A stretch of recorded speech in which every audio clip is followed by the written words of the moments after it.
Bank, Johnston Financial Services, Dale's Service, Crystal Plumbing, Heating and Excavating, Pizza Ranch, Waverly Box and Pallet, Meyer Pharmacy, Wooden Foot Saloon, and Yoder Construction.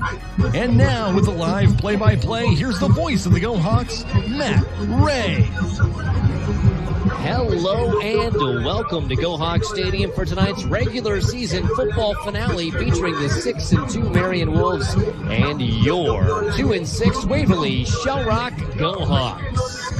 Marion comes to Waverly in a win and in scenario. They could possibly lose and make the playoffs, but if they win, they finish in second place in the district and will automatically be in the playoffs. The Wolves are a team to be reckoned with. I can confidently say this is the best Marion team that Waverly-Shell has ever played.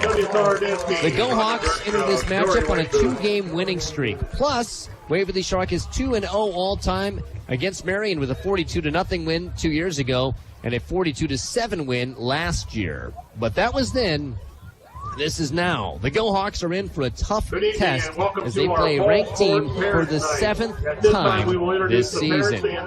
We'll get you prepared for tonight's game with the Go Hawk pregame show. Over the next half hour, we'll check the SSPI Solutions Tree Service Field Report, hear the Jerry Rolling Motors coaches interview, meet the starters, and listen to the Go Hawk marching band play the national anthem, proudly presented by Carlson Family Farms in Cedar Falls. Tonight is the last time the Go Hawks seniors will put on a helmet and shoulder pads and play under the lights in the stadium. And despite a slim chance at making the playoffs, this is possibly the last chance for these seniors to play high school football at all. It's the last chance for these parents to watch these boys, their boys, play. There's a ton of emotion right now stirring in this stadium. It's Waverly-Shell versus Marion, senior night football on the K-Way Sports Network.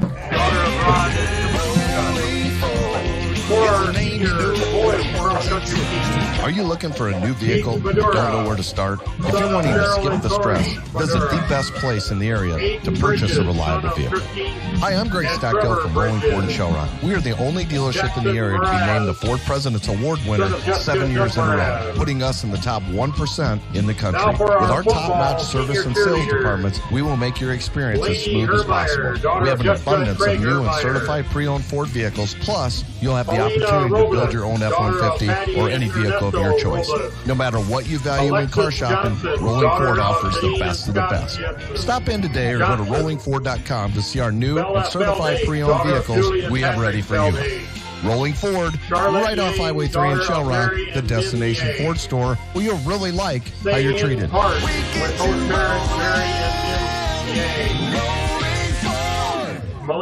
Patients and families choose hospitals and providers for many reasons.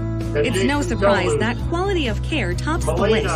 What is surprising is when top quality care is combined with convenience and comfort at the highest levels, especially in a small community. That's an experience beyond expectations. It all works out to a rare combination. We're big enough to care for you, but small enough to care about you. Find local care at WaverlyHealthCenter.org. Let's have a round of applause. Nothing can be as important as keeping your home properly heated this winter. And if your LP gas man is Dillaboo Oil, you're assured that running out of LP will never be a problem. Dillaboo Oil is there when you need them 24 hours a day for all your LP and fuel oil needs. Call the professionals at Dillaboo Oil at 319-352-3437 or stop in and visit with them at 600 West Bremer Avenue, Waverly. For home heating fuels, it's Dillaboo Oil in Waverly.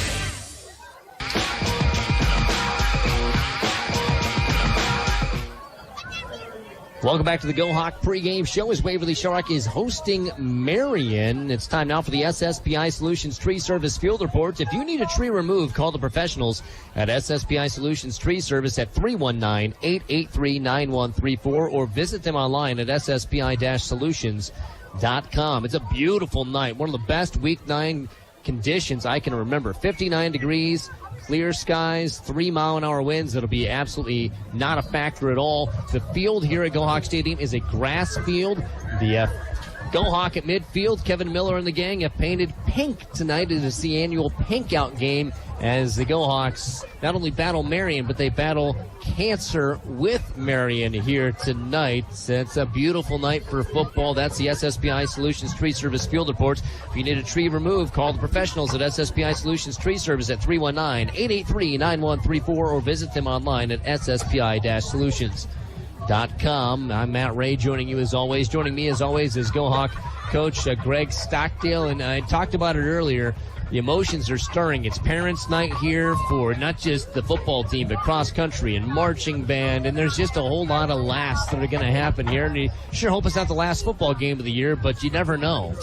You never know. And you tell kids this from the day you get them in YSF. And that was Mark's speech tonight to the kids. Stay out for football, because if you wore the gold helmet, you'll know what tonight means. And you'll know what you're leaving behind. And you'll know the things that you don't ever get a chance back to do. And he mentioned some of the alumni coming back to support their very teammates that they went to war with, and talked about this senior class and how tough this season's been, but how tough they've been and how much success they've had. You know, they were undefeated as freshmen.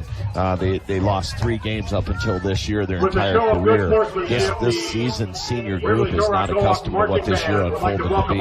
But his point to the little kids was stay out for football, because when it's over, like me, like you, you'll have a pit in your stomach, you'll have a frog in your throat, because you feel for these kids. And if you're a dad or mom that's been there going through these last, I saw Chuck McNally walking in, you know what those parents are going through. And I just feel for these senior parents tonight, because some things this season were simply out of our control. And the number one thing was our schedule. We were dished up. Yeah, the Go-Hawks are 3-6, but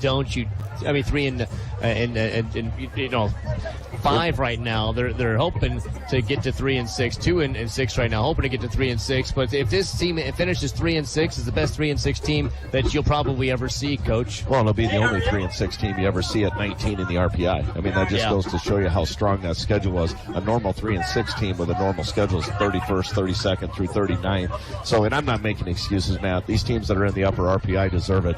All I'm saying is the schedule we were divvied up. I did the math today. All 9 teams that we played are in the top 10 of their RPI, their respective class. That says something. Absolutely. Well, Greg, I'll let you get down and be a parent, as it's Parents' Night. We're going to come back with more on this Parents' Night. We're going to talk with one of the parents and the coaches, Coach Mark Hubbard, when we come back. It's the Go-Hawks and the Wolves on the K-Way Sports Network. Hi, this is Tamala Johnson, principal at St. Paul's Lutheran School in Waverly. I invite you to discover what academic, emotional, and spiritual growth opportunities St. Paul's can provide your children. If you're interested in school choice and giving your child a well-rounded educational opportunity in a Christian setting, please visit our website or call and ask about our educational and scholarship programs. St. Paul's Lutheran School in Waverly is an accredited institution where Christian faith and learning go hand in hand. Imagine a world with slow internet, where businesses struggle to compete, students fall behind, and... Stop! That sounds awful. Luckily, you've got Butler Bremer Communications. In fact, we were just designated a smart rural community. This means we're a top-performing broadband provider, and with direct fiber connections and up to 200 meg download and upload speeds, you've got everything you need to work, play, and stream as much as you want online. Learn more at butler-bremer.com today. Welcome back to the Go-Hawk pregame show. It's time now for the Jerry Rolling Motors coaches interview. If you want the right car and you want it. I'm Craig Gunderson, General Manager of Jerry Rolling Motors, and we're celebrating over 40 years in business. What's our secret? Hire and retain the absolute best staff in the Cedar Valley. Stop in today to see our expanding inventory of new Chevy and Buicks. 40 years of sales, 40 years of service, 40 years of making Jerry Rolling Motors right for you. Jerry Rolling Motors, right for you. Chevrolet, find new roads. Welcome back to the Jerry Rolling Motors coaches interview as Waverly-Shell is ready for the home and regular season finale. Talking with Coach Mark Hubbard. And before we talk about this one, what a great win last week in the rain for your boys. I thought you handled the conditions really well. Boy, the kids did. You know, I think I think they were pretty locked in, and what could have been a really distraction-filled, pregame, they didn't find out that they were going to. Basically, the game got moved up, and so we had to get ready a little quicker. Get taped up a little quicker. Didn't know that exactly would be the case going in, and so credit to our players for just being mentally ready to go. Yeah, the fresh soft game, they canceled halftime, and then they canceled the fourth quarter. I'll be honestly, I didn't know they were going to do the no fourth quarter thing, but that was an interesting thing. Obviously, both teams had to deal with it, but you guys are on the road. And one thing that really made the difference last week, they turned the ball over 5 times, 4 fumbles. You didn't turn it over once in rain the entire night. Yeah, like you say, credit to Brock Seams, our center, and our running backs and quarterbacks, and our long snapper, Austin Serrata, although we only punted the one time, but even on just PATs, Benny Ramker, our holder, and they did a really good job. Ball security was important. They knew it was going to be, and they did that. I undersold it during the call. I'm going to kick myself. But Cole Marsh set a school record for touchdown receptions in a game of 3. Wesley tied the school record with 4 touchdown passes. It was weird because his record-setting, yet it just kind of felt like a normal night. It looked so easy at times for the offense. Well, you just never know exactly what they're going to give you, and they were giving us some of those things, so Cole picked up 3 touchdowns in a game, and there was about 10 guys in the history of Go Hawk football who were all tied with 2. So that spot on the record board now will belong to Cole, at least for 1 year. And then, Wes, he did 4 touchdowns against North Scott, and then obviously 4 here against East, and as a kid, he grew up watching. Jake Velke. Jake did 4 up at Crisco one night, and so they'll get to share that line, and it's pretty special. Yeah, I think 16 boys had 2 touchdowns, receptions in a game, and now Cole's got it to himself. Another individual thing I want to talk about is Ethan Bibler's over 1,000 yards rushing, and that's not an individual thing because your line's played lights out. Yeah, that line, we knew coming in they were going to be a great line. Bibler, has done a good job all year long. And it's not, people say the line, but, Cole Thompson's over there at tight end, really doing a great job. And then Cam Kramer, as well on the edge there at H-back, wing-back, doing a great job too. So Jerry Rolling Motors coaches interview time with Coach Mark Hubbard. Now, you played Marion twice, and the 2 times it's a combined score 84-7. But don't let that fool people. This Marion team is probably the best one you faced. Hands down. They are a very good football team. They took care of Decorah, beat them in the 4th quarter. They're 6-2 for a reason, and our hands are going to be full. What do they do offensively? They do a lot. They'll be in the I formation. They'll be in the double wing. They'll be in shotgun spread. I think if they had their way, they would just sit in the I formation all day long, and just pound it at you. And hopefully they're not able to do that. Is that an easier prep in the way that, there's fewer plays per formation, or is it hard because there's so many looks they can give you? I would say it's probably a little bit more difficult prep. Just talking to our D staff, there's just, it's with all the different formations, and there's always the threat of the different things that you do have to prepare for.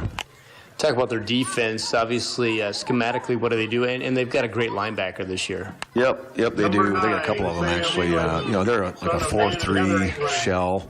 I think we'll see. Like a 4-2-5, in certain formations. But, they're able to stifle Decorah's run game pretty well. And so we're going to have to be balanced. Number 12, Andrew Moyan. Senior night tonight. That's fraught with emotions in the pregame, and obviously once the thing's all said and done, the players, obviously, they're getting their last chance, maybe their last chance to play football tonight. We just don't know, which makes it, I think, even more emotional, Coach. And then as a coach, you just sit there and watch people leave you year after year after year. It is. I hate it. It's for football coaches, it's a little bit like graduation in a way, because, they go off to their next sports and do their next things and keep living their lives. And so, when you've been with a player 6 days a week for, since middle of July, and, you got to get attached to them, right? And then all of a sudden it's like, bam, we don't see them every day anymore. And so that's hard, it's really hard. But this group of seniors, we took them out to the record boards. We brought in some wings on Monday night and had a wing feed, and for the whole team, grades 9 through 12, and we just showed them the record board. I wanted the seniors and everybody to remember that, all of Haggerty's records are up there, Newsom's records, and the records we're setting this year are behind some pretty special seniors, and so they definitely have left a legacy on this program, because some of the records that are on that board were, like we said, some of these current seniors were laying the groundwork for that. Yeah, that's something I'm glad you bring up, because a lot of times people judge a senior class by their senior record, and you're fighting for a chance to keep going. It's not the record that they've had the last couple of years, but these kids are more than 1 year encapsulated as far as their accomplishments.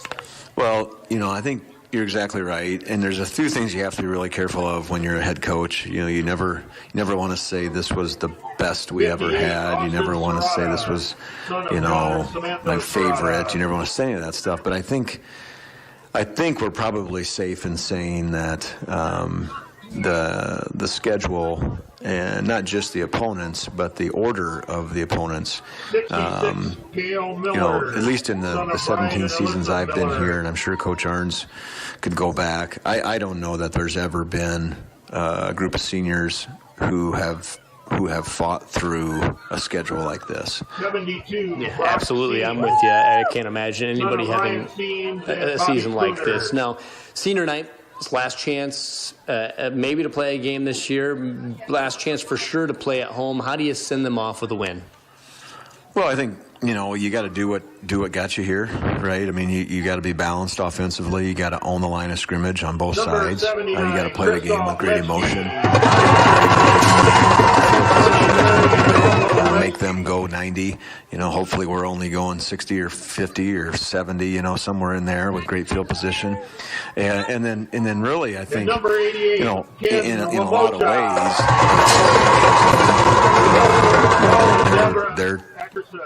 they're hoping to get in with a win, and then whatever their RPI would get them. If it's a three-way tie and we beat them, then obviously the RPIs would probably favor Decorah, we think. I think you just do what you do, play really hard, play aggressive, and get after them. All right, well, Coach, thanks for your time. We'll talk to you after the game. And that's Coach Mark Hubbard. This has been the Jerry Rolling Motors Coaches Interview. More of the Go Hawk pregame after this on the K-Way Sports Network. Imagine a world with slow internet, where businesses struggle to compete, students fall behind, and... Stop! That sounds awful. Luckily, you've got Butler Premier Communications. In fact, we were just designated a Smart Rural Community. This means we're a top-performing broadband provider, and with direct fiber connections and up to 200 meg download and upload speeds, you've got everything you need to work, play, and stream as much as you want online. Learn more at butler-premier.com today.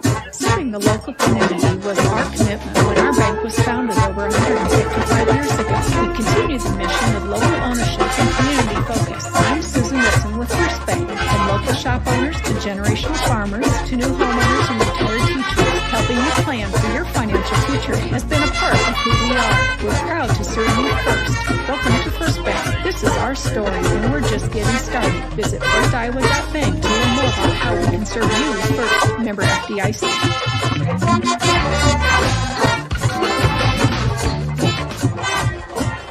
Welcome back to the Go Hawk pregame show. It's Parents' Night, Senior Night, Takeout Night, and the final night of the regular season as Waverly-Shell hosts the Marion Wolves.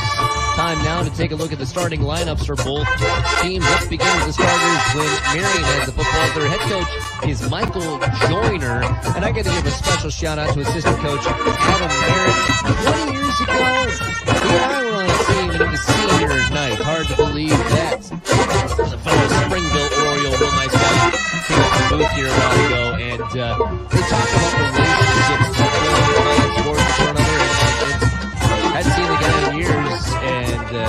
it all comes back. That's the special thing about this sport and about all sports. In the band, in the choir, you get these relationships. And so it's just a little personal note there. Thanks to Adam Merritt making a trip up to the booth to say hi to the Marion assistant coaches. So let's meet the starters when Marion has the ball.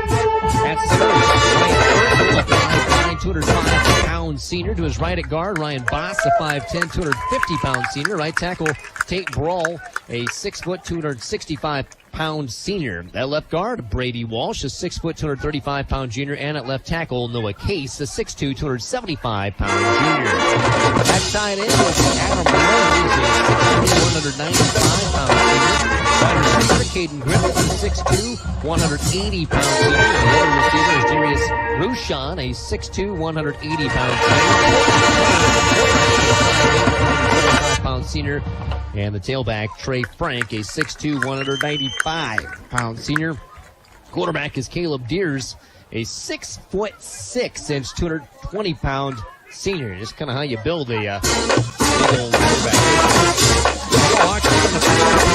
On the exterior, Hudson, 6'3", 270-pound senior. Caleb Miller, a 260-pound senior. On the outside, Cole Thompson, a 6'2", 220-pound senior. And Carter Fink, a 6'2", 205-pound junior. They'll be live on the boys. It starts and playing time up there. Now starts with playing time up front.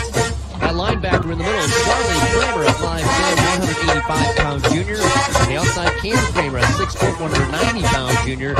And Robert Pointer, a 5'11", 165-pound senior. At quarterback for the Go Hawks, on one side, Sam Wilson, 5'9", 160-pound junior. And Benny Ramker on the other side, a 5'9", 150-pound senior. At safety, Thomas Meyer Lillibridge, a 6', 2-inch 160-pound sophomore, and then Ethan Bibler, a 5'9", 190-pound junior. Now for the starters when the Go Hawks have the football. They're coached, of course, by Mark Hubbard. We heard from him a bit ago. Assisted by Ben Applegate, Casey Chaplin, Austin Cole, Jim England, John and Paul Hubbard, Jason Leonard, Mark Shipper, John Serrata, Jared Stack, Jared Tucker, and Cal Twain. That is a heck of a group of assistants, by the way. Starting for the Go Hawks at center is Brock Stevens. He's 6', 2 inches tall, 290 pounds from senior. At the right side of guard, Austin Serrata, a 6'1", 220-pound senior. Right tackle, Bryce Wilker, a 6', 220-pound senior. At left guard, Ian Cedric, a 6', 245-pound sophomore. And Caden Hunt, a 6', 3-inch, 270-pound senior. At tight end for the Go Hawks, Phil Marsh, a 6'4", 205-pound senior. Cole Thompson will also get a lot of playing time there. At wide receiver, starter Gavin Stockdale, a 6'2", 180-pound junior. The flankers are Nathan Miller, a 5'10", 155-pound junior.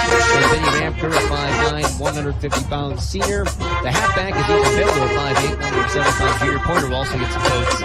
And the Go Hawk quarterback is Wesley Hubbard, who needs one more touchdown to tie a record with regular and postseason combined for touchdown passes this season. He's 5'9", 170 pounds, and 75 pounds, and a junior.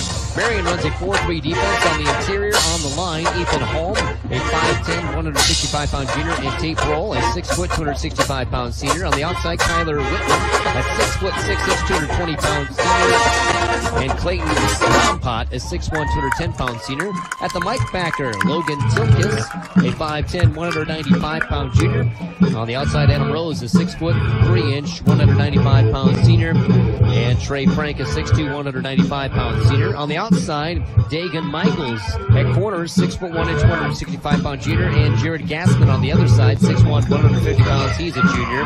The safeties are Conan Johnson and free safety, a 5'8", 160-pound senior. And the strong safety is Darius Rushan, a 6'2", 180-pound senior. Those are the starters for both teams. The Go Hawks are ready to come onto the field, running through the banner that the cheerleaders are holding up on this pink out night. Again, a pink Go Hawk at midfield, the student section, and much of the family wearing pink, as well as we honor those who are fighting breast cancer. They're raising money for those fighting breast cancer. Earlier this week on the Breakfast Club, the Go Hawks went through the banner. We Sandy Salmon come on. Michelle, she was talking about her breast cancer journey. Said she was waiting to find out whether or not she needed chemo. I just found out tonight she does not need chemo. What a great story there. We're going to take a break, come back, and hear the national anthem and much more. It's the Go Hawks and the Wolves. It's Waverly-Shell and Marion. It's the regular season finale on the Kiwi Sports Network.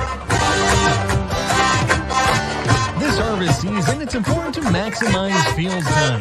New Hampton Red Power is your genuine Case IH parts and service dealer. With on-the-farm service from certified service technicians backed by a complete parts department, they're there for you when you need them. Keep you running with as little downtime as possible. Red Power is your genuine Case IH parts and service dealer in New Hampton. Online at redpowerteam.com.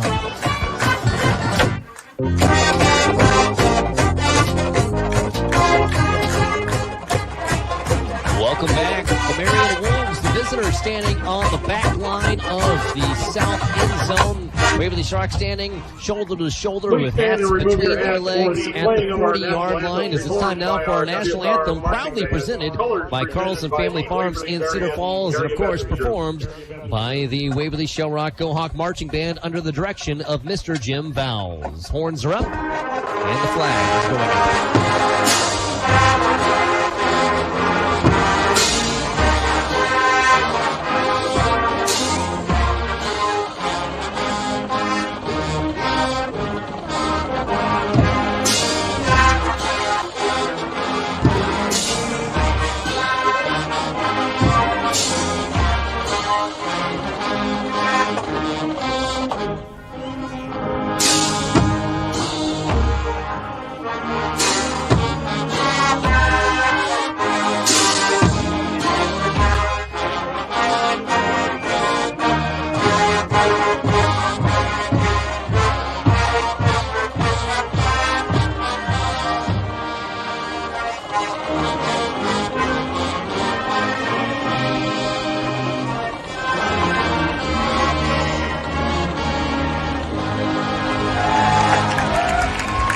Anthem, proudly presented by Carlson Family Farms in Cedar Falls, the Waverly-Shell Go Hawk Marching Band seniors. Remember, that's the last time they're playing the national anthem before a football game as well. They've got the emotion. There's a lot of emotion for family that is listening to that national anthem before the last game of a senior season, at least in the regular season. The emotions will be flying. We'll come back with the coin toss in just a little bit. It's Waverly-Shell hosting Marion live on the Kiwi Sports Network. If you want the right car and you want to... I'm Craig Gunderson, General Manager of Jerry Rolling Motors, and we're celebrating over 40 years in business. What's our secret? Hire and retain the absolute best staff in the Cedar Valley. Stop in today to see our expanding inventory of new Chevy and Buicks. 40 years of sales, 40 years of service, 40 years of making Jerry Rolling Motors right for you. Jerry Rolling Motors, right for you. Chevrolet, find new roads.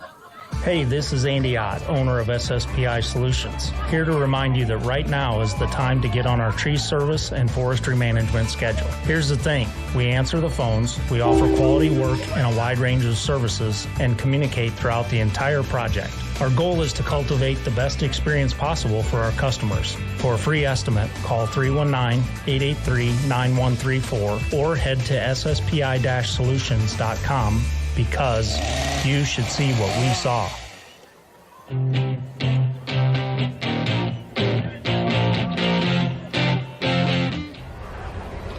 Welcome back to Go Hawks Stadium for the last time of the year 2023. As we've talked before, this is the regular season finale. We don't know what can happen if East beats Decorah, Waverly-Shell beats Marion. There's all sorts of scenarios where the Go Hawks could find a way in, but we do know this is the last time they'll play here at Go Hawk Stadium. The honorary captain tonight is Joey McNally. I saw Joey before, and I said, you're not even old enough to be an honorary captain. Well, you graduate last year, but now he's a grown man living in Des Moines, working at Principal Financial, and he was a guy that I really enjoyed watching play here, and then also got to watch him play at Simpson College, and I covered Wartburg, but I got a chance to watch him and some other Waverly-Shell Rock boys there. I remember distinctly one night where they threw the ball to him as a sophomore. He got playing time that night. I thought, this kid's different. And he was different, Greg. Yeah, he really was. He really, they just mentioned his career, some of the career records he still has, and one of them is 10 receptions in a game. But kid played his tail off. I mean, he was leaving or just graduating just about the time our family came. But he was an inspiration to my boys. I know Chuck did a lot for our football program. We did a lot of committees. Him and Chelsea have embedded themselves here, and now Chelsea and Chuck are going through their new era of being grandparents. So it's amazing how fast the road goes. But it's great to see him back out there as honorary captain. Yeah, he's out there as honorary captain as Hutz, Marsh, Serrata, and Seams are down there at midfield on the pink. Go Hawk, we're going to get the results of the toss. Marion has won the toss, and they want the football. So Marion will be on the left-hand side of your dial. They're wearing their white tops with red stripes, 2 red stripes on the shoulder, 1 gold stripe in between. Red lettering and numbering, black pants with a red stripe down the side, white helmets with some red on it. Go Hawks, and they're all blacks. Black tops, black pants, white lettering and numbering, some gold on the shoulders. Of course, the gold helmets of the black Go Hawk flying on the side. Marion looks a tad bit like some Iowa State alternate uniforms here tonight. But what a scene set. This is one of the nicest weather nights that you'll ever have for a Week 9 game. The crowd is here. It's big. And really, shout out to Waverly-Shell community. There's some teams that if they had a 2-6 record, people wouldn't even take time to understand the context of that. They would stop going, but this crowd is here tonight in large numbers, and I think we got a group of believers here tonight in the crowd. We certainly do. We got a bunch of believers in black down there, and they're geared up for this game. And I think that coin toss is interesting to tell you how bad Marion thinks they got to get in this thing early, because I know if we won the toss, we were taking the ball. So right out of the gate, we're due for a great football game here, Matt. 12 minutes on the clock. The Go Hawks will be kicking to the north, right to left on your radio dial. Listen to these stands stop the students as Mohan kicks one high. It's down to the 3-yard line and taken out across the hash, bouncing in between the hash and the numbers. There's a tackle made at the 21-yard line. Good kick coverage by Waverly-Shell as the Marion Wolves will start with the football. Trey Frank, their running back, being recruited by South Dakota at linebacker. He's a really good athlete. So you got to stop him first and foremost, I think, Coach. Yeah, you really got to contain the edge. These guys will remind you of that powerful North Scout offense. They're fast. They run a ton of formations. They're really, really good in space, and you hear me talk about that week in and week out. What we got to do a good job tonight is getting our DNs to seal the edge, to force everything back inside, and allow our linebackers to clean it up to keep them from getting to the outside. Twins left, tight end right. There's an just a straight-up I formation. Deers under center. Hands the football off to Frank, running right behind the right tackle, and he's going to push the pile. The Go Hawks stopping about the 26-yard line. That's a hard-nosed run, and that's kind of old-school football. Yeah, it really is, and I like those odds. You know, our middle has played really well this year. Our defensive front there with Cale Miller, and I see they're starting Brock Seams tonight as a senior, but our front four have done a really good job on that interior line. So, you know, they got a little momentum there with downhill running, but at the end of the day, that's really the right play for us to stop. Yeah, Miller and Seams are in the middle. Hutz and Thompson are on the outside. Pretty formidable line. I formation, Twins top of the field, 2nd down and 6 to go. Handoff to the left-hand side. Frank hit, and he's going to fall forward to the 29-yard line, and it's going to be 3rd down and about 4 to go. Yeah, this is exactly what Marion likes to do. They like to chip away, and then hit you on the big play, and that's kind of how they got burnt by Decorah. Decorah was able to shut that down late in the game and take that away from them. So right now, look for them to run the wide side, actually in the middle of the field. They're going to try to run the edge or look for that one-on-one. They're looking for that one-on-one coverage against our safeties because we're giving up a little bit of size there in terms of height. So I look for them to go to the air or go to the edge here. Yeah, they got receivers that are 6'2", 6'3". They are some tall guys. Same formation, I formation and Twins. 3rd down and 4. Handoff tossed to the left-hand side to the Hawks. It's going to be 4th down. Pointer was in there first. That's a really interesting play call by Marion because on film, our strength has always been that middle. That was interesting. It was through a generic toss there that was really tossed between the B and C gap. They never really were able to bounce it to the outside. Our defensive end did a good job of setting the edge, took that outside away, and forced it right back inside for Bob Pointer to clean it up. So a 3 and out right out the gate for Waverly-Shell defense. Couldn't script it better than that. And now the punting unit comes out for Marion. They start a man wide. Now they split him back in for Max Protect. Low snap. Ball nearly blocked. It's a line drive, fair caught at the 41-yard line by Benny Ramford. Good job of fair catching that, because if it goes by him, that bounces inside the 30. Yeah, I like that. I've been irking about that all year, about how we got to do a better job of fielding that ball, and I still know that Benny can return that ball. And with that much space, I'd really like to see him take a chance and try to advance that thing up 5, 6, 7, 10 yards just to get us set up. But that fair catch is a smart play either way to minimize that bounce of the ball. They mark it at the 42-yard line. 9:53 to go in the first quarter. No score on that rolling forward scoreboard. Matt Ray, Greg Stockdale here with you. Thanks for listening, whether you're on the radio, on the app, on the computer, or watching on YouTube and listening along. Twins left. H-back right, shotgun formation. Handoff goes right-hand side. Bibler gets the edge, has a broken tackle, gets 5 yards, gets 6 yards, gets 7 yards on the right-hand side, all the way to the 49-yard line. Yeah, we're able to get our guard pulled to that wide side, and he did a good job of getting out front. And I tell you what, that offensive line, just leading that big Ian Sedgwick, does a good job of poking through that hole. They got on his hip, and Ethan follows him through there. And that downhill ability of Ethan Bibler really carried him for this short second down play. 2nd down and 3. The ball right near the mid-stripe on the right side hash. Twins to the left-hand side. Marsh is out wide. And then Ramker's in the slot.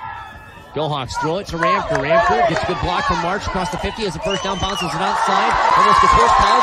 Shoots back inside the 30, goes back to the sideline and out at the 36. Yeah, I like that block by Cole Marsh. That's the key to making that thing work. He took that inside leverage away, shoved that guy, and kept running him down the field to clear it out. Benny took it to the edge, made a great juke move, left the guy standing, and worked his way up another 4 or 5 yards to pick up that first down. That's a First Maxfield Mutual Insurance first down for first-rate service. Trust First Maxfield Mutual Insurance in Denver. So the Go Hawks force a 3 and out right away. Their offense gets a first down.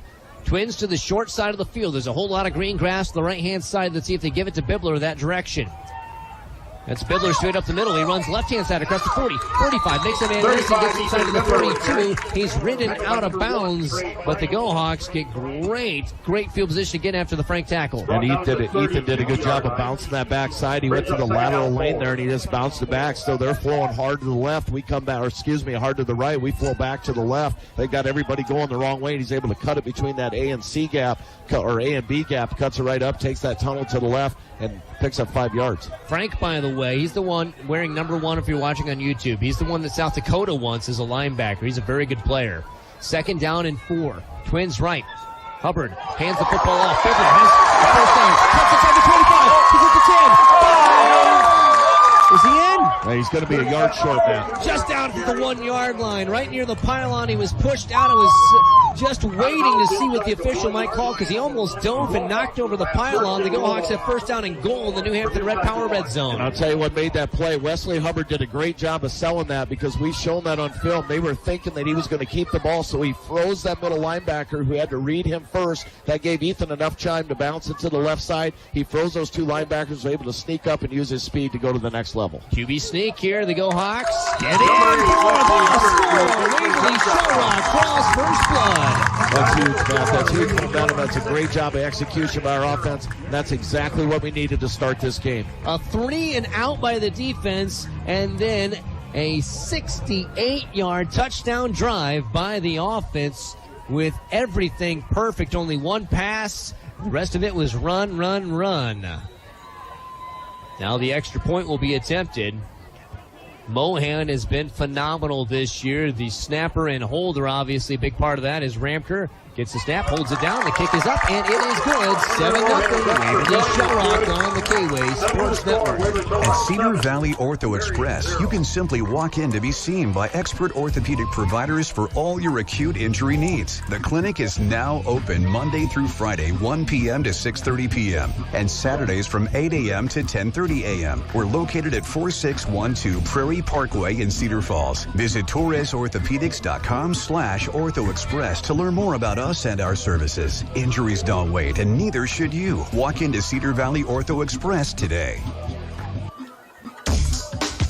Gary's Tire Service in Waverly is celebrating 50 years of being the Purple People Pleasers. What's that mean? Well, it means that when you need tires, you can count on Gary's Tire Service in Waverly. With tires from Michelin, Uniroyal, and BF Goodrich, you'll find the tire that fits your vehicle. And with 50 years of experience, Gary's Tire Service will make sure you're happy with the work when it's done, just like they've been doing for 50 years and counting. Visit Gary's Tire Service at 2003 East Framer Avenue in Waverly, Iowa. Proud to be your purple people pleaser since 1973.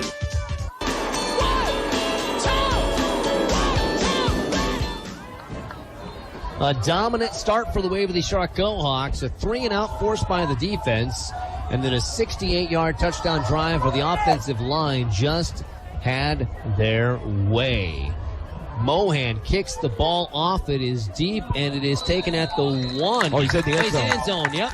He stepped back into the end zone, and that is good news because, Greg, that's a very good kick returner there in Griffith. I tell you what, he's loaded with speed. He'll remind you of some of those Waterloo East receivers we saw last week. He gets in space, and he is gone. I mean, he's like a missile, and I'm telling you, he's just got some speed at that second level that I've never seen. So that's a great kick by Mohan to pin them deep at the 20-yard line. And at the high school level, the touchback, of course, goes to the 20, not the 25, like it does in college at NFL. Marion with the football. They could not do much last time. They're staying in that same formation. Oh, no, hold on. Now they put Frank to the side. They're going to go shotgun. Frank, the halfback, is at wide receiver. 2-by-1 go the receivers. Ron Deers. He throws left-hand side, throws over the middle, and it is caught. He looked to his left, threw over the middle. It's caught by Griffith. Tackle made by Wilson. That's 11 yards and a first. Yeah, and that's the edge they have. We're getting up a lot of size there, and they love that inside slant. They clear the linebacker. They just come over the middle. They're going to force Sam Wilson to work his tail off tonight because he's really good. He's able to clear that space with Wilson, cut it over, and you'll see him come back to the other side with that very same play here shortly. Our game brought to you by Rolling Forward, Waverly Health Center, Dillava Oil Company, Waverly Tire Company, St. Paul's Lutheran Church and School, Butler Bremer Communications, New Hampton Red Power, First Bank of Waverly, Plainfield, Cedar Falls, and Assured Partners. Trips right, back to pass. Deers looking short, now is looking long on a wheel route, and it's incomplete, too wide to the sideline for Rushan. Yeah, they love that wheel route. They're going to try to get over the top, and they force Tibbetts to freeze there, but he's got to recover the underneath man first, and then they come over the top, so he's got to pass him off to the safety, which is Bibler in that set, and he's got to go over the top, and they just had an extra step, but the ball was just overthrown. 7:46 to go in the first quarter, 7-0 Waverly-Shell with the lead here in this regular season high school football finale.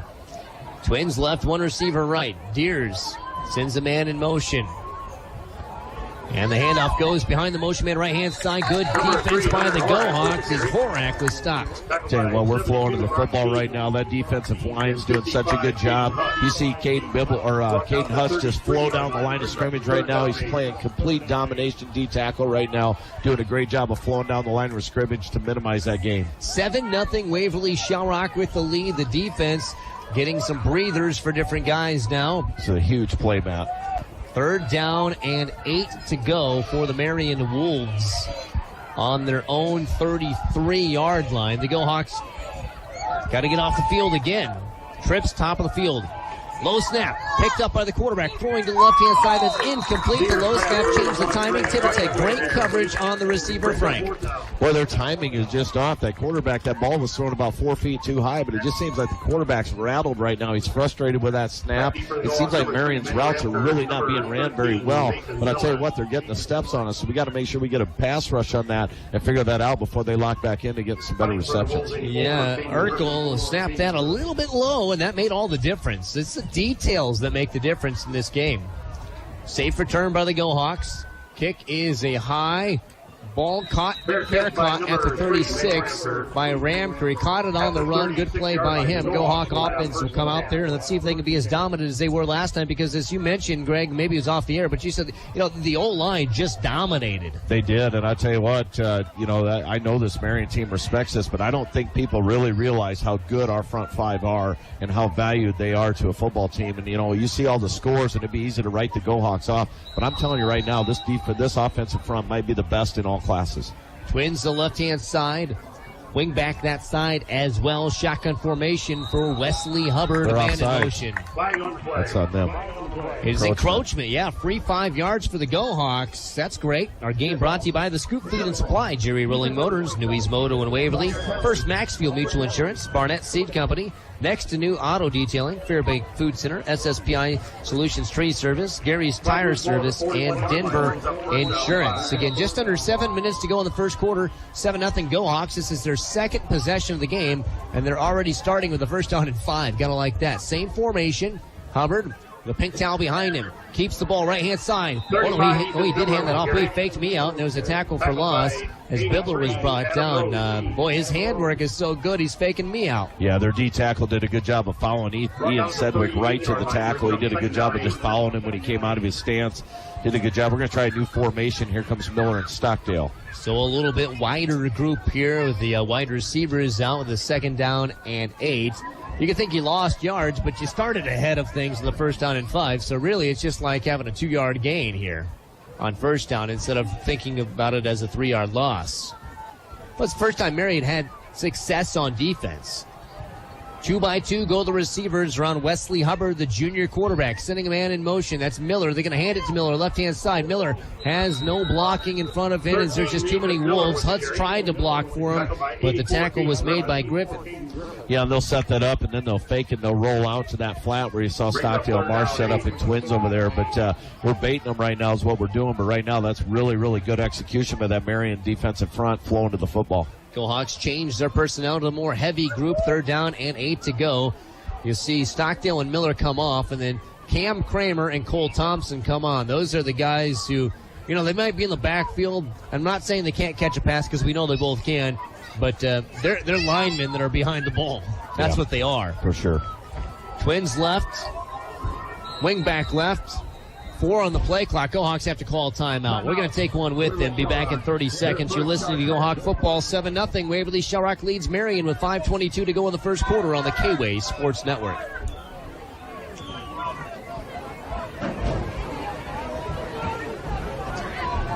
And we'll be back after this on the K-Way Sports Network.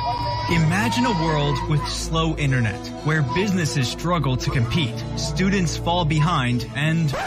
Stop! That sounds awful.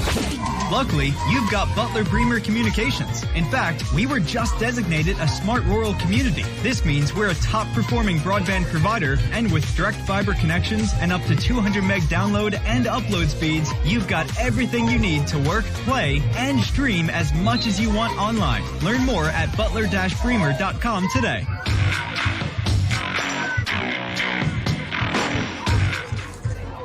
Third down and 8. Waverly Shark used their first of 3 first-half timeouts. Again, they lead 7-0. The wide receiver on either side. Marsh to the short side. Ramker to the far side. Cam Kramer's an H-back on that far side as well. Ball's on the left side hash. Hubbard hands the football off. Double handoff goes back to Cam Kramer, and it's read well by Marion. A mild gain, and the Go Hawks will have to punt from their own 41. Yeah, we just weren't able to get that soon enough. They flowed. We had to hand it off a little quicker than maybe we wanted to. Kramer did a good job of trying to stuff it up in there, but they were just standing there waiting for him. That's old school Mark Hubbard football play right there. Yeah, it is. The old double wing. That's an Ed Thomas play is what it is.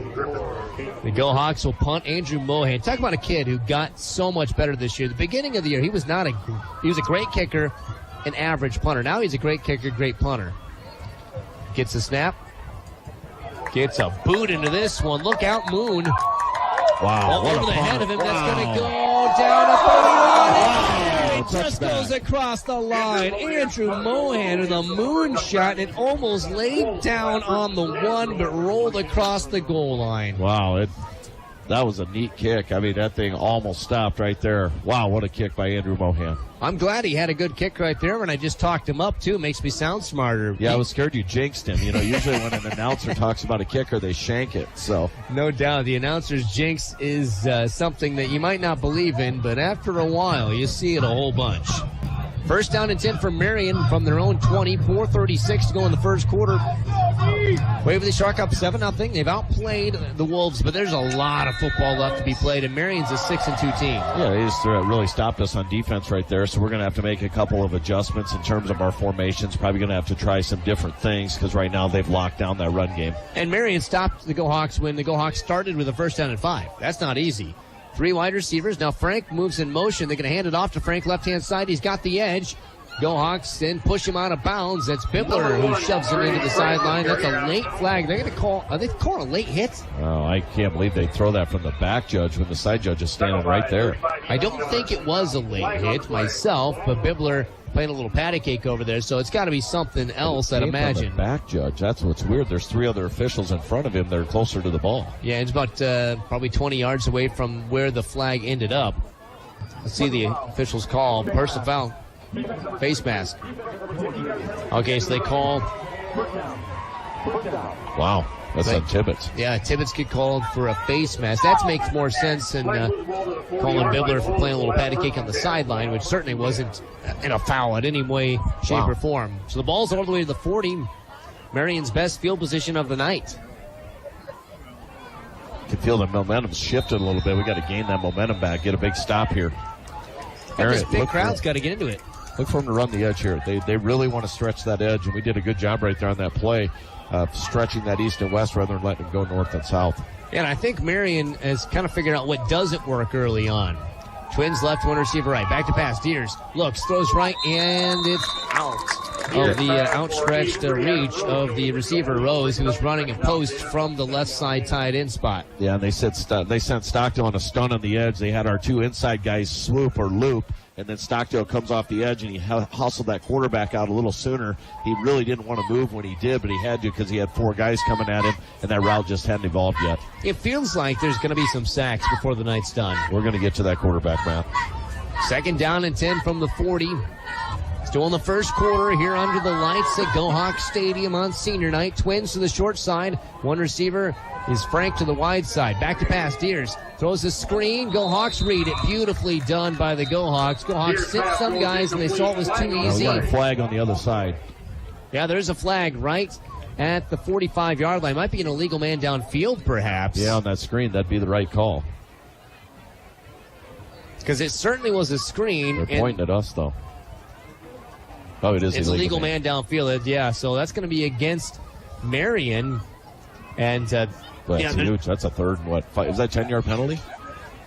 That, the thing is that was it just looked like that right away because you saw all those linemen, and how could they be where they are if it's a screen? So it'd be 3rd and 20. See where they haven't signaled. Can you take losses down here and just take 2nd or 3rd and 10?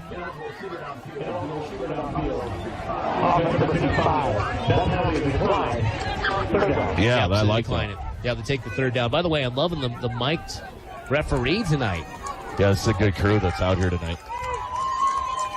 Just having that mic feels like you're at a big college game right now. It's a big play. Trips right. 3rd down and 10. 7-0 Go Hawks. Marion with the ball. Pressure. Quarterback keeper, left-hand side. Oh, he's got lots of room. He's got a 1st down. He's got 15. He's got 20 yards all the way to the opposite 40. Huge run there. It was a design QB run away from the trips. Yeah, they just use that young man's athleticism there, and he just blows through the secondary, blows through the next gap. He was able to just run for forever before we were able to touch him. Well, nothing runs like a Deers right there. As Caleb Deers goes from 40 to 40, that's a big play in the football game. So the Go Hawks having a battle on their own end of the football field for the first time defensively. The Gold Hats have come up with some big plays throughout the season. Can they come up with a big play right now? Twins right, one receiver to the left. Receiver to the left is Horak. Frank standing next to the quarterback. Back to pass. Deers has time. Throws. Almost intercepted. It's over the head of the outstretched arms of Pointer and completed to the wide receiver, Griffith. Yeah, he jumped that, and because he jumped it, missed it, it opened up that lane, and that just gave him another 15 yards down the field. But really, really a good job by Pointer. He just jumped that, and that's the danger of doing that. But such a great attempt to make a play there by Robert Pointer. Oh, I thought Bob had it. He's going the other way. Nobody's touching him if he gets it. Ball's all the way to the 22-yard line. Fresh set of downs for the Marion Wolves, who are trying to tie this thing before the end of the first quarter.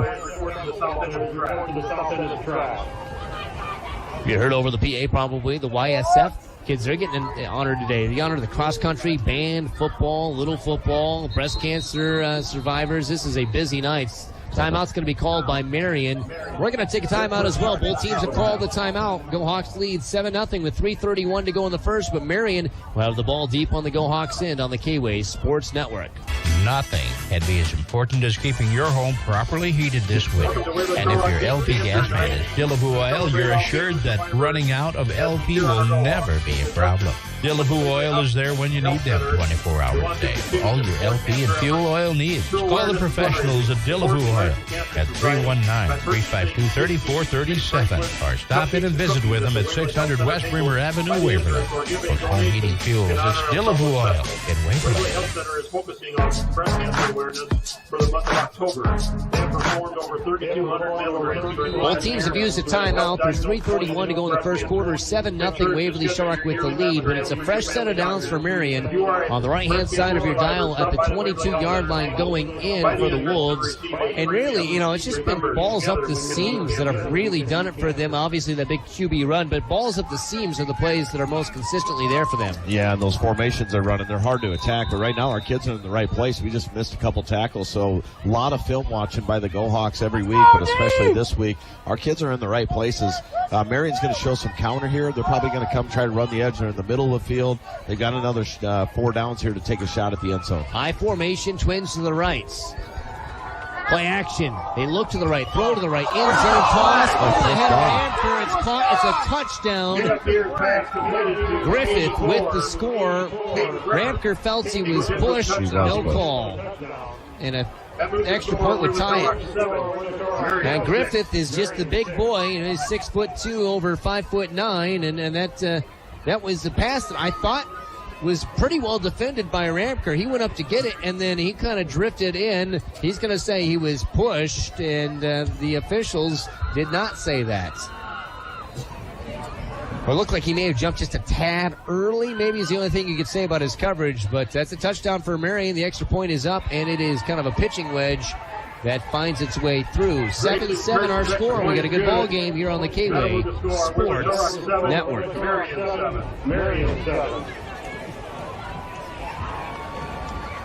Hi, this is Tamala Johnson, principal at St. Paul's Lutheran School in Waverly. I invite you to discover what academic, emotional, and spiritual growth opportunities St. Paul's can provide your children. If you're interested in school choice and giving your child a well-rounded educational opportunity in a Christian setting, please visit our website or call and ask about our educational and scholarship programs. St. Paul's Lutheran School in Waverly is an accredited institution where Christian faith and learning go hand in hand.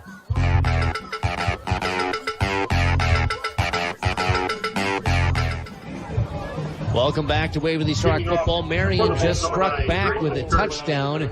Big third down conversion run by the quarterback was a big difference, and then they finished it with a pass to the end zone to Griffith. 7-7 the score, 3:26 to go in the first quarter. The Go Hawks in their black jerseys will be returning their first kickoff of the night, as Marion will have Stearns put his foot into this one. Tibbetts and Stockdale are back deep. Whistle blows. Marion kicker. Hand up, hand down. He addresses it with his left foot, and it's a touchback. Boy, he's got a big leg. That was a nice kick. Waverly Shark will start with the ball on their own 20-yard line. And before they get to the action, let's pause 10 seconds for station identification. You're listening to the K-Way Sports Network, K-Way Country, AM 1470, and the new FM 96.3. So Waverly-Shell tied 7-7 on that rolling forward scoreboard with 3:26 to go in the first quarter. And these two teams, if you look at the stats, they are mirror images of each other. You knew this was going to be a really, really good game. Twins left, H-back and tied into the right. Wesley Hubbard in shotgun, hands the football off right-hand side, and Bibler is just destroyed in the backfield. He never officially goes down, but he was sandwiched immediately by Tilkis and Frank. Yeah, they just read that, and like I said, they've got our number on that play right now, so I'd like to see us change out of that formation and come out of that hog set, try to come out of a spread or a double twins or something, and just to try to thin out those linebackers and force them to play us one-on-one. As I talked with Marion coaches, they said the one guy that really worried them was Marsh. They said they don't know if they have anybody that can cover him. The Hawks are not thrown his way yet. Twins right. tied in an H-back left. 2nd down and 12. Rolling right is Hubbard. Throwing right is Hubbard. He completes it to Benny Ramker. Catches in the flats and gets 7 yards. It'll be 3rd down and 5. Yeah, it's really a nice route there. They're thinking Marsh over the top. We come to Benny underneath. He just runs a straight flat route there. Does a good job of getting into the edge. Marsh does a good job again. We saw that on this side of the field earlier in that corner where he's able to run that corner off and just shove him down the field and clear that out for Benny. Yeah, I think Marshall will be a very good decoy this evening. And also, Marion's made some nice adjustments. After that first drive when they got their butt kicked, they've changed things. Same formation but flipped. Twins to the wide side, which is the left. Hubbard in shotgun, 3rd down and 5. This is a big play. Marion showing pressure. Back to pass. Hubbard has time to throw. Completes it to Marsh. He catches right at the stick. Spins away from the defender and gets 4 more yards after the catch. That's the first Maxfield Mutual Insurance first down. And I like what Cole did. He knew exactly what he needed for yardage, so he ran to the stick, turned around because he knew that's what he needed, and then as he caught the ball, they had him wrapped up, and he was able to spin out of it and get another 3 yards. That was really, really a smart route by Cole Marsh. He got to the stick. He knew exactly what he needed, turned around, and then picked up 3 yards after the catch. By the way, over on Y99.3, it's Class 1A playoff football. 14-14 at the half. Sumner Fredericksburg and South Hardin. South Hardin, man, the Phillies special as time expired to tie that at intermission. South Hardin's 4-4. Sumner Fredericksburg 7-1. As we know, records don't mean a whole lot, do they? Incredible. 2 men on the outside. Handoff goes to the jet. Oh, it's fake to jet sweep. Keeper by Hubbard up the middle. He's going to get 7 yards on 1st down. Again, our fakes are great. Benny Ramker was able to fake that, and he clamps down, and even they had us fooled upstairs. He does a good job, and Wesley sits there and waits for that to clear before he takes off, and the linebackers go with Benny, and it frees up that lane, and our offensive line does a good job of staying at home, and we pick up nearly a 1st down on the first play of that series. Wesley's grown up a ton this year, hasn't he, as QB? He will be an all-district quarterback. He might be one of the best quarterbacks in 4A. Trips left. Hubbard play action. Has time. Has a man. Throws. It's caught by Ramker at the under 45. Yeah, he did a good job there. Ramker came across the field, and Benny, what happened That was there? Benny. They're saying he dropped it. He did not. He got on the ground and then eventually set the ball down. It's a catch. Now, the Marion guys are saying it should be an incomplete pass. The officials are talking now. I think he caught it and then put the ball down. So anyway, to my point, Benny comes from the far side and runs on the underneath route, and Wesley's able to scamper enough to give Benny time for that to run. He runs to the edge of the field and just allows it. He's able to pull away from that linebacker who there's no way can stay with Benny, and they make a great pass and catch there. Yeah. Benny Ramker caught a fastball. Same formation, trips left-hand side. 1st down and 10 for the Go-Hawks. Play action, keeper, as it's going to be Hubbard on the left-hand side. He just does all the juking to get back to the line of scrimmage, as that was read very well by Marion. Yeah, so if you know Marion's number 20 there, what he did is they're spying our quarterback now. So what they're telling him to do is he's going wherever Wesley goes, whether he's got the ball or not. You do a lot of that in high school. You just put a guy right on him, and he tackles him on every play. So right now what Marion's doing is they're spying Wesley Hubbard. Yeah, that's Rompot who's doing that. He's a 6'1", 210-pound senior. Time will expire at the end of the first quarter. 7-7. We've got ourselves a ball game here on the K-Way Sports Network.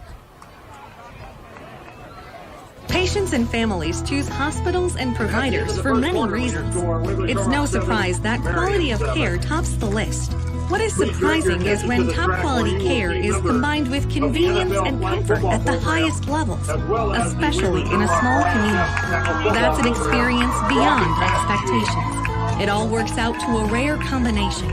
We're big enough to care for you, but small enough to care about you. Find local care at WaverlyHealthCenter.org.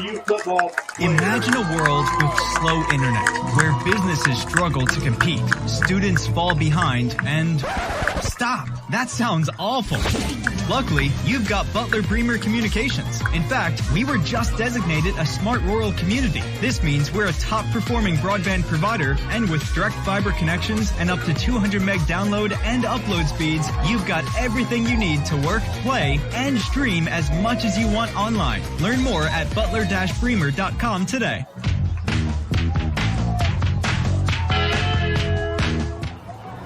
One quarter of football has been played. We're 7-7 as the YSF football kids are walking down the sidelines in their gold uniforms on the black track that wraps around this grass field at Go Hawk Stadium. What a great night this is. Again, the pink out going on and a really, really good football game where it won't be pink, but the guys will be black and blue at the end of this one. Go Hawks in their black jerseys will be going left to right on your dial. It's 2nd down and 10. Ball at the 46-yard line of Marion. Twins top of the field. Handoff left-hand side. Bibler trying to bounce it outside, and he gets back to the line of scrimmage. Marion is selling out on the run right now. Yeah, they just see it coming, and they know that's what we're good at executing. And right now they are. They're taking a chance, and it's working for them. They're selling out. They're leaving holes on the backside, so a counter play would work right now because they're flowing so hard. And we did try to run a jet sweep or a jet sweep reverse or even a flea flicker pass at this point because their safeties are coming up so hard. They're leaving our over-the-top route man wide open. Adam Rose made that tackle there. It's 3rd down and 9. The speed package comes out. 2 receivers on either side of Wesley Hubbard.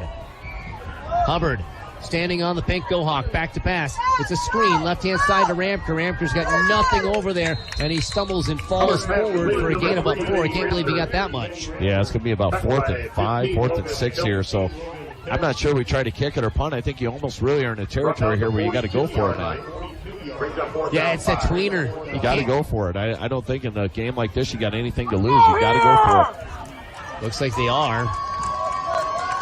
We'll talk with Angie Hubbard, Waverly-Shell Rock football coach Mark Hubbard's wife, by the way, at halftime, getting perspective of the coaches' wives. But she told me one time, she said, the thing that's funny for me to watch is when Wesley just says, let me keep the ball. Let's go for it on 4th. Mark doesn't always listen. He's listening right now. 3 wide receiver set. 4th down and 6. Hubbard rolling to his right. Throwing to his right. Catching his man first on the outright 30, 25, down the sideline 20, and he's out of bounds. Right at the 20. That's a first Maxfield Mutual Insurance first down. Yeah, and you see him tap his buddy Gavin on the head there. Gavin Stockdale did exactly what Cole Marsh has done the last 2 times for Benny. He got downfield, he sealed the block, and he just kept running that guy. And Benny got on his old buddy Gavin and rode his hip down to the sideline to pick up that first down. That was great execution by that young man out there. Go Hawks in the New Hampton Red Power Red Zone. Your Case IH dealer that will help you score is Red Power in New Hampton. The Go Hawks are 1 for 1. Touchdowns both times in the red zone. Trips at the top of the field.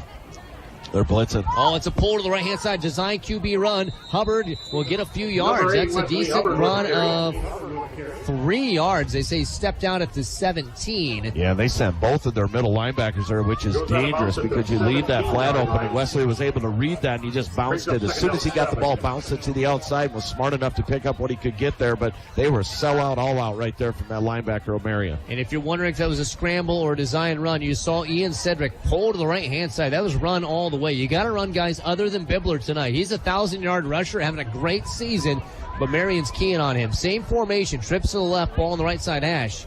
Keeper faked. It's going to be a run up the middle, and there's just nothing there for Ethan Bibler. And again, it's not that he's a bad runner. It's just that he is pulling every white hat his way. Well, they're comfortable with one-on-one in our trip, so they're not leveraging anybody over the top. They're loading that box, and they're daring us to run the ball. And right now, they're stopping us when we run it. So we're going to have to use that trips coverage at Stockdale Miller and those guys and utilize some of those one-on-one coverages to make this thing work. Go Hawks might want to hard count this, get in field goal range if Marion jumps. I don't know what they'll do here. They have 2 timeouts in the bag. Trips to the left-hand side, 4th down and 7. Back to pass. Hubbard has time, has a man in the corner. It's Ramford. Tipped away, though, by the defender. Ball hung up in the air just a little too long, and it was tipped away by Coda Johnson. Yeah, and I like the route there. Unfortunately, he missed Marsh coming on the drag route from the backside, but Wesley, it was just too far behind his eyesight for him to see Cole, but nobody went with Cole, and everybody was focused over the top. Cole came on a drag route on the backside. We just completely missed him. Well, the pass wasn't too bad, just a hair of a hanger there. If it doesn't hang so far. And now that was 3rd down. They had we're all messed up here. Now, hold on. I think the chain gang I think that might have been 3rd down instead of 4th down. Yeah, they had right. 4th. I wondered why we were throwing it is 4th. What is it now? Yeah, now it's 4th down. They didn't move the chains before either. So now they moved them. What in the world is going on? The chains are all messed up. The Go Hawks are going to try a field goal. Now it's 4th down. Okay, that was weird. I thought it really snuck up. The officials are even confused here. Now it's going to be a 34-yard attempt from the right side hash by Mohan.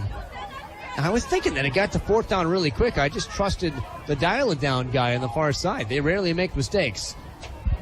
It's a big kick. Good snap. Good hold. Good kick. And 3 more on the board. Andrew Mohan is so good. 10-7 Go Hawks on the K-Way Sports Network.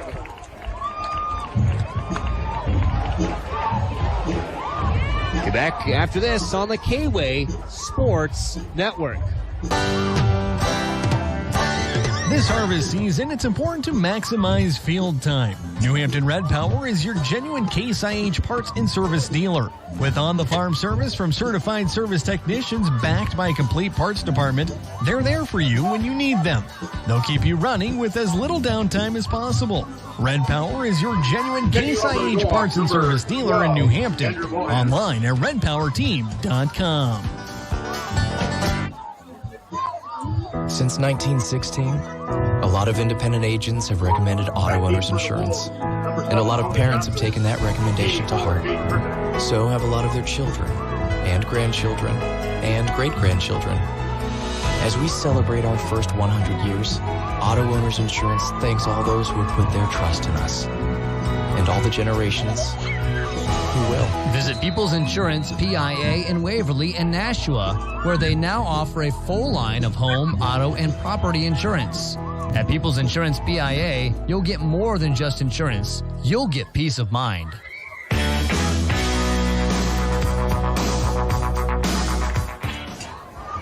34-yard field goal by Mohan makes it 10-7 as the kickoff by Mohan goes into the end zone. Score update for you. Waterloo East 14, Decorah 7 at the end of the first quarter. So Waterloo East has the lead. Now here's the deal. If East can beat Decorah, then what you're seeing right here is the district automatic bid. You're right. The Whoever winner of wins this, the winner of this, if Decorah gets beat, the winner of this game is in the playoffs. Yeah, Automatically. automatically. RPI goes out the window. People have been kind of chuckling at me when I said they still got a chance to playoffs. I go, gosh, get our grip. Me too. Matt. I mean, we're saying goodbyes and kisses, whatever, and I've said all week, and I know I'm the optimist here, but in a lot of times, but I've said all week that Waterloo East can get that done at Decorah tonight. That was a good football team. Well, cheer for the Trojans, right? Go Hawk fans. Hand off to the fullback. Nothing there. Go Hawks standing up. Nothing for the fullback running right-hand side. That was Horak. Yeah, really good. Just again, that middle 4 or 5 guys of ours just doing a great job of penetrating the inside there. There's nowhere for those guys to go. But again, we're taking that outside away. Marion had a little bit of success, but you got to give our linebackers credit in Pointer, Stockdale, and Kramer. They're doing a good job of setting that edge. And then you've got big old Caden Hutz and Cole Thompson doing their thing. So right now they've got Marion guessing on what's there, and the only thing that's worked so far is one-on-one coverage and their height advantage over our 2 corners. 2 receivers right, 1 receiver left is Horak. Their halfbacks and fullbacks also run as wide receivers quite a bit. Throw goes to the halfback, and it's incomplete, intended for Frank on a swing route. 2nd down and 10 becomes 3rd down and 10. Yeah, we need to pin him here deep and get out of this and force a punt. And if we get him pinned here, we can come after a punt here and try to block that thing. 8:45 to go in the first half. 10-7 Waverly-Shell Rock leads. The Go Hawks took a 7-0 lead. Marion answered back. And then in the beginning of the second quarter, Andrew Mohan hit that beautiful 34-yard field goal. What a weapon. I've said it all year long, but what a weapon that is to have a guy who can just go and get you 3. For sure. Marion's going to take a timeout here. They got some confusion in their huddle. We'll take a timeout as well. We'll be back right after this. 8:45 to go in the first half. Go Hawks lead by 3 on the K-Way Sports Network. Attention, do-it-yourselfers. Whether your to-do plans call for a quick fix-up or for a major project, stop first at Janesville Lumber. Janesville Lumber is everything you need, like tools, paint, and all the supplies to get you started. Best of all, their experts can help answer all your questions to make sure you have the right items. So before you roll up your sleeves and get to work, stop first at Janesville Lumber. Proud to support Janesville High School and community events. Janesville Lumber.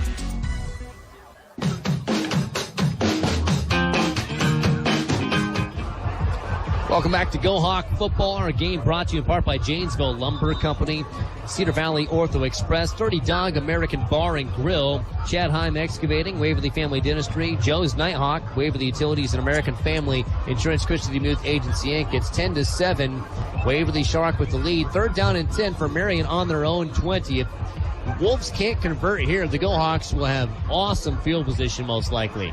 Yeah, we just got to get penetration. We got big Cale Miller. He's had such a great second half of the season here. Get him working in there now with big Brock Seams. Right now we're just overpowering. They got Matthew Langner in there, I'm sorry, but just overpower these offensive linemen. Trips left, Deers throws short. It's going to be a double pass. Frank throws. It's a wounded duck. Shoot it before it hits the ground. It's out of bounds. He's incomplete.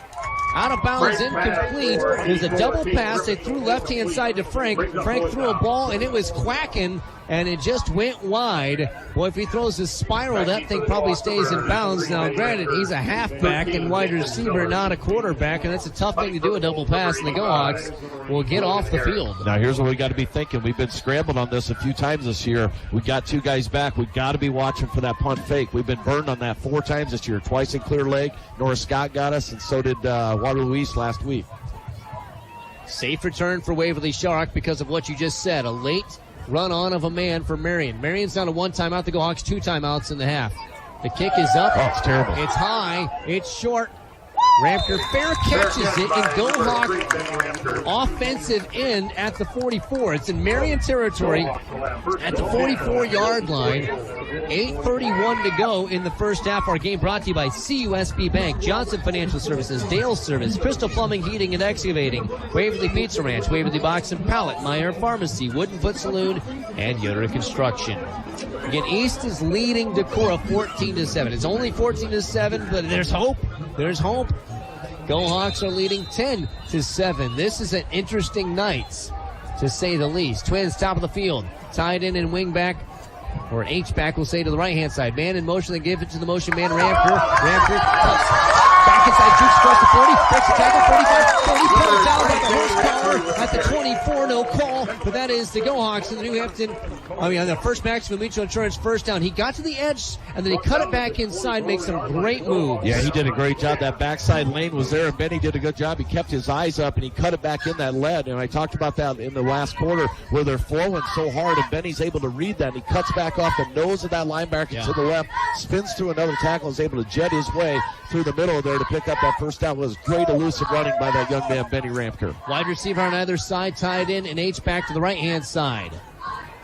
Junior quarterback Wesley Hubbard back to pass, throws left-hand side, it's completed, and that's a gain of 6 or 7. First catch by Cole Marsh on the night. Cole Marsh broke his school record with 3 touchdown receptions last week. 16 guys, and that's 2, including the honorary captain tonight, Joey McNally, but nobody ever had 3. 3's not a humongous number by any means, but that's pretty special when you do something no Go-Hawk had ever done. Yeah, he's really just a silent killer is what he is. He's just out here, and that's his first reception, but it's a big one. 2nd down and 4. Man in motion. Handed off to Ramker. Ramker cuts back inside, cutting across the grain. Hubbard's going to give him a lead block, and he gets back to the line of scrimmage, says Ramker. A lot of running there, but I like that idea there, trying to get that thing back.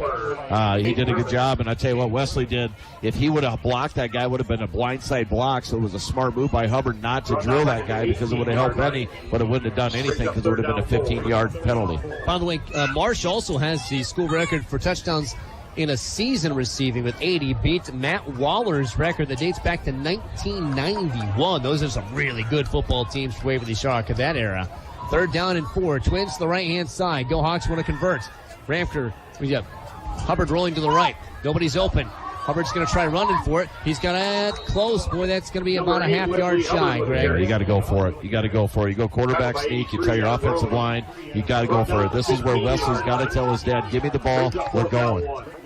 Mohan was right next to Coach Tucker, and Coach said, no, you stay on the sideline. The big boys are coming in Hog set. Yeah, Miller comes in, Pointer comes in. That's not Nathan Miller, that's big Cale Miller who comes in to play a little extra offense. Cale looks so happy when they called for that. The Hogs are out there. The big Ooh, boys. Double wing, I like it. Wing T. Wing T formation.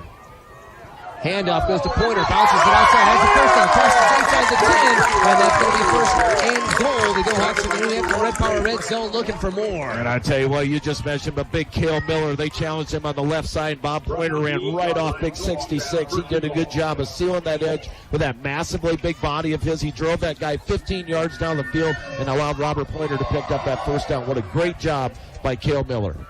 almost makes you wonder who could stop that formation. Nobody. That's a lot of girth out there. We're gonna try her again. We got Pointer still in the game. Twins to left-hand side. H-back and tied into the right. Wesley Hubbard doesn't like what he sees. Coach Hubbard doesn't like what he sees. They call for a timeout. 6:02 to go in the first half. Both teams down to one timeout. 10-7. Waverly Shark with the lead and the ball in the red zone on the K-Way Sports Network. The Dirty Dog American Bar and Grill in Waverly is the place to bring your friends and stay a while. With pizza, sandwiches, the Cedar Valley's best burgers, wraps, and amazing salads, the Dirty Dog has something for everyone. Stop in to watch the game or just grab a cold beer or your favorite drink and enjoy the great atmosphere with state-of-the-art TVs and sound system. The Dirty Dog American Bar and Grill in Waverly. Real food for real people.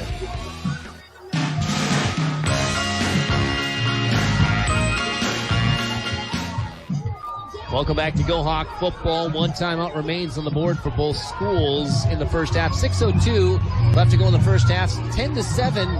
Waverly Shark leading Marion on that rolling forward scoreboard.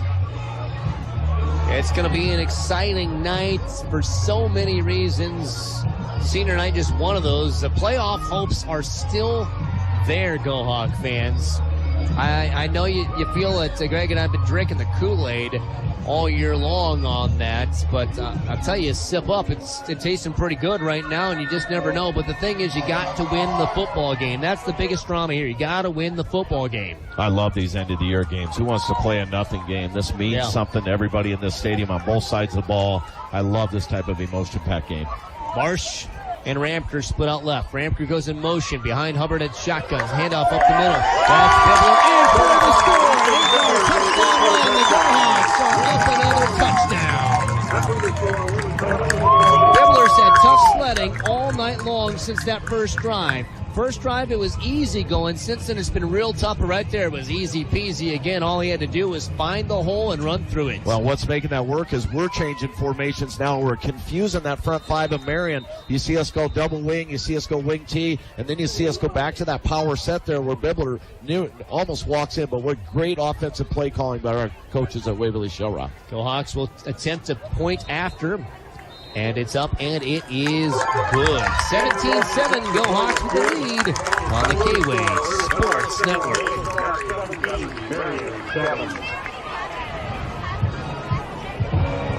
We'll be back after this on the K-Way. With the start of school and sports, we don't have as much time to spare like they did in the old days. You know, like back in the 80s. Hi, my name is Kelsey and my dad is Dr. Alan Young of Waverly Family Dentistry, where they are dedicated to service and excellence. His office offers virtually every dental procedure, so you won't have to waste time driving somewhere else to have it done. Visit WaverlyFamilyDentistry.com and make an appointment today. Hurry, you're wasting time.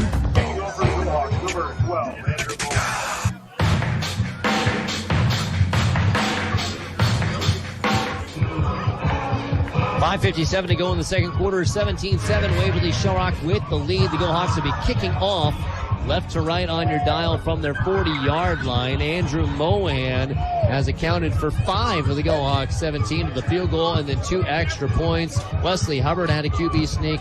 Bibbler had the touchdown run. There's just been a lot of big plays, but it all goes back to the defense getting a 3-and-out when Marion had it after a touchback in the 20. So special teams gives a touchback.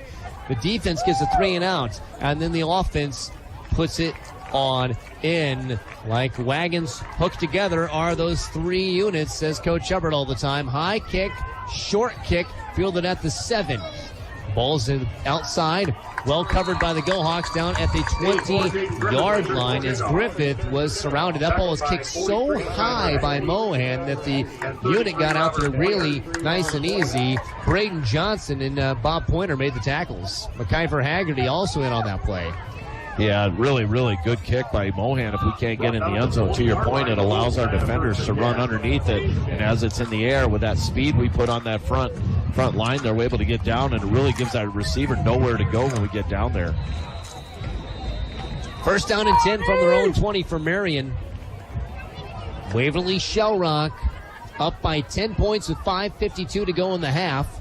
Twins left, one receiver right for Caleb Deers. Man in motion. They'll hand it off to Frank, the motion man. He slips just around the defensive end and will gain 7 or 8 yards on the left-hand side. He just slipped around the tackle and made a really nice run. And they like to put Frank and Horak in different spots. They kind of use the same guys, but from different locations. Yeah, what they're trying to do is they're trying to get him out on the edge there because, like Waterloo East last week, if he gets out in front of anybody, he's going to be gone. We have really fast players, but he is lightning fast. And what they're trying to do is they're trying to give him the ability to make us miss a tackle by maybe not breaking our hips down and squaring up. So they move him around to try to play diamonds with who we think we can or can't tackle with, and then they play that side of the formation. 3 wide receivers. Now Frank goes in motion, so there's trips on the left-hand side. It's going to be a quarterback run. Deers gets a first down and gets 10 full yards as he runs all the way, well, not quite 10 yards, but still a first down to the 37-yard line. So it was a little bit of a delayed handoff. And what they know right now is that Cole Thompson and Caden Hutz are able to collapse those edges. So what they're doing is it's a little bit of a delayed handoff where we almost over-penetrate the edge and they buck it up inside there. So what we've got to do a better job is we've got to read first, extend our arms, get a better read, and then collapse there, because otherwise what they're going to keep doing is they'll just delay that handoff to a somewhat of a look draw and wait for us to over-penetrate. And that's how they did that play, but just with the quarterback keeping it, yeah. Trips top of the field. Deers looks to his right, hit. Well, not quite hit as he threw. He had a man on the seams, but he overthrows his receiver, Roshan. He was rushed on that. Didn't quite get hit, but the pressure forced the pass to come out before it was time. Yeah, Robert Pointer's just having a great night. We keep calling that young man. He came off the edge, and that quarterback had no time. Even though he was able to set his feet, he wasn't really in rhythm, and it didn't give their receiver enough time to get over the top with the distance he needed in order for the length of that ball. And it was really good pressure by our D-line, and especially Robert Pointer. 4:55 to go in the first half. Go Hawks lead by 10 on the rolling forward scoreboard. First down and 10 became second down and 10 for Marion after that incomplete pass. They're going to take the handoff. It's blocked, and bring it down is Langner. Matthew Langner got in the backfield. The ball was dropped by Deers. I'm not sure if he's going to keep it or hand it off. He had no choice to do either, and he loses 6 yards. Yeah, that was Gavin Stockdale. They called on the announcement, but it was his buddy Langner that got there first. They were able to penetrate that. That was heads up by Matthew Langner. He used a great swim technique right there, was able to get into that backfield and take that loss. But what a great job by that young sophomore, Matthew Langner. He's a guy who's grown up a ton again this year as well. And he was talking, his dad was saying how emotional he was because he doesn't want to be done playing with the seniors. Third down and 6. Handoff, double handoff, it's reverse. Frank has it. He might pass this ball again. He's hit as he throws, and it's incomplete. Oh, that's pass interference on Wilson, absolutely. Yeah, you tackled him, Sam. Yeah, Griffith had it again. It was a wide receiver reverse pass.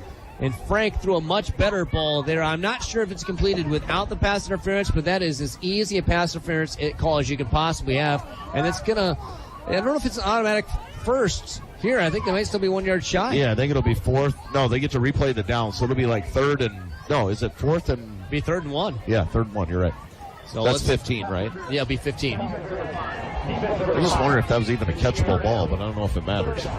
So 3rd down. A lot of other levels, it's an automatic first down on the pass interference. It's just plain old 15 yards in high school football. Gotta watch the count here. The pros, it's a spot foul. College, it's an automatic first down, but not here. Twins left. 3rd down and 1 at the 46-yard line.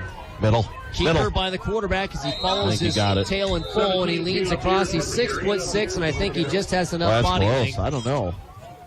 They're waving on the chains. Yep. I know he faked the handoff to fullback, faked it to tailback, and then just followed the train. By the way, a score update. No, still same scores here for Sumner, Fredericksburg, and South Hardin. They're still squared up on Y99.3 in that playoff game. 3:50 to go in the first half. First down and 10. Marion down 17-7, but they have the ball. And they can score at any moment in time. They have a lot of great Well, keep in mind, man, if we can run this quarter out, we get the ball coming out of the second half. Play action. Throw right-hand side. Good coverage by Ramker, but it's thrown over his head, and it's completed to Griffith. That ball was thrown perfectly by Deers to the right side. Yeah, that's what they show on film. We just don't have anybody that height that can cover him. Right there, you saw a perfect pass. So far tonight, those lanes haven't been there in those routes, but right there it was, and they're just able to go up and get it. And Benny actually had really, really good coverage right there. There was just really nothing he could do. Caleb Deers with a perfect throw. I mean, that is right on the money. First down and 10 all the way to the Go-Hawk 20-yard line. So Marion in the red zone. Frank's out to the right-hand side, Twins to left. They've been moving Frank a lot. They move him again. He goes to the left-hand side. It's a quarterback keeper to the right, and he stood up, no gain. Yeah, I like that leverage play there by our D-line. Our defensive end do a good job. Again, they've just had no luck running in there, but they're just trying to get this clock, and they're going to try to hit something big here. I'm not sure what their field goal kicker can do, but right now they're just trying to keep this thing clock winding to give them a chance to score. Gil Miller made the tackle, no gain, second down and 10, under 3 minutes to go in the first half. Remember, the Go-Hawks get the ball in the second half because Marion won the toss and elected to receive it. Same formation, and they move Trey Frank all over the place. He doesn't go in motion this time. Lots of time to hit. The ball's tipped. Kramer. Ball's tipped at the line of scrimmage. It is incomplete. The Go-Hawks tip it. Great job by the Go-Hawk front. Sometimes you don't have to get there. Just get your hand up. Put a hand on the ball. Yeah, Camden Kramer got there, number one. He was able to hit the arm of that as it came out. He either tipped the ball or hit the hand. But really, really good job of getting to the ball, tipping that ball to bring up a third down here, man. This is a big play in the game. No doubt. Absolutely a big play. Go-Hawk coach is saying, get up. Coach Tucker used to be in the booth. Went to Western Dubuque, got out of the booth, and he's been on the sideline being kind of the hype man, the energy coach, and he's doing it right now. I think the Go-Hawks have improved markedly just having him down there. Twins right, Frank left. Low snap. Back to pass. Deers throws right-hand side. Incomplete. He and the receiver were not on the same page. It's out of bounds on its way to Griffith. And it'll be fourth down and 10. And Marion's going to send out the kicking unit, it looks like. Once again, Caden Hutz gets penetration there. That linebacker or that quarterback can't set. He has to rush that ball sooner than he wants. And the routes just aren't there. They're good throwing balls, but the guys just don't have enough time from Marion to get those routes because of the defensive penetration from our defensive line. What a great stand there by our defense. Long of 38, 50% on the year.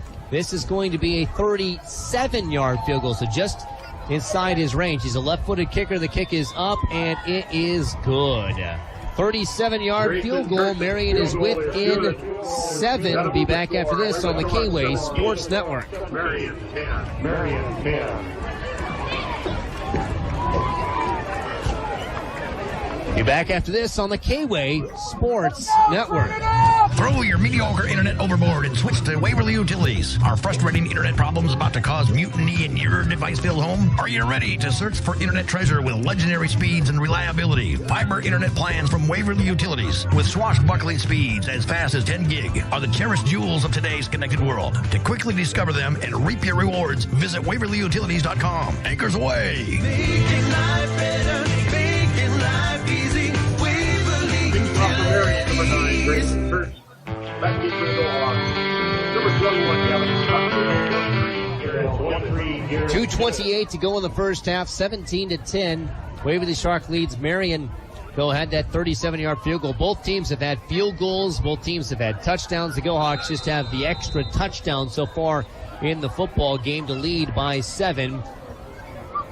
And 2:28 to go in the first half. Both teams just one timeout remaining in the half. Stearns kicks one high. Tibbetts will catch it at the 5. Runs the left side hash mark. Bounces in between the hash numbers. Has the block. 30, 35, 40, and down. The Go-Hawk offense will have the ball back. Yeah, that's what we needed right there. I just said that off the air. We need a big return to set us up. There's 2 minutes left in the quarter. We get the ball coming back. So I'd like to see us take a chance here and try to get something big. Get us down to the 10, 15-yard line. Either come out of this half with a field goal or a touchdown to really put this Marion guy in doubt coming out of the second half with the ball. Score updates. 28-24, Decorah leads Waterloo East right now in the second quarter, 28-24. I want to thank Randy Iverson, play-by-play voice of the Decorah Vikings, for swapping scores with me throughout the night. But Oh, man, everybody's an East Trojan fan tonight and a Go Hawk fan, right? What was the quarter on that? Second. Same quarter as this one. 17-10, Go Hawks in the lead. Twins on either side of Wesley Hubbard. Hubbard keeps it.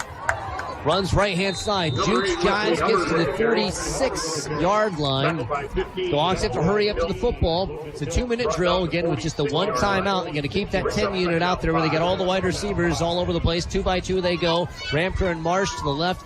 Tibbetts and Miller to the right-hand side. Hubbard, 2nd down and 5. Has time. Good blocking. He's going to step up. He throws late. Bamford catches at the 15. He's going to score.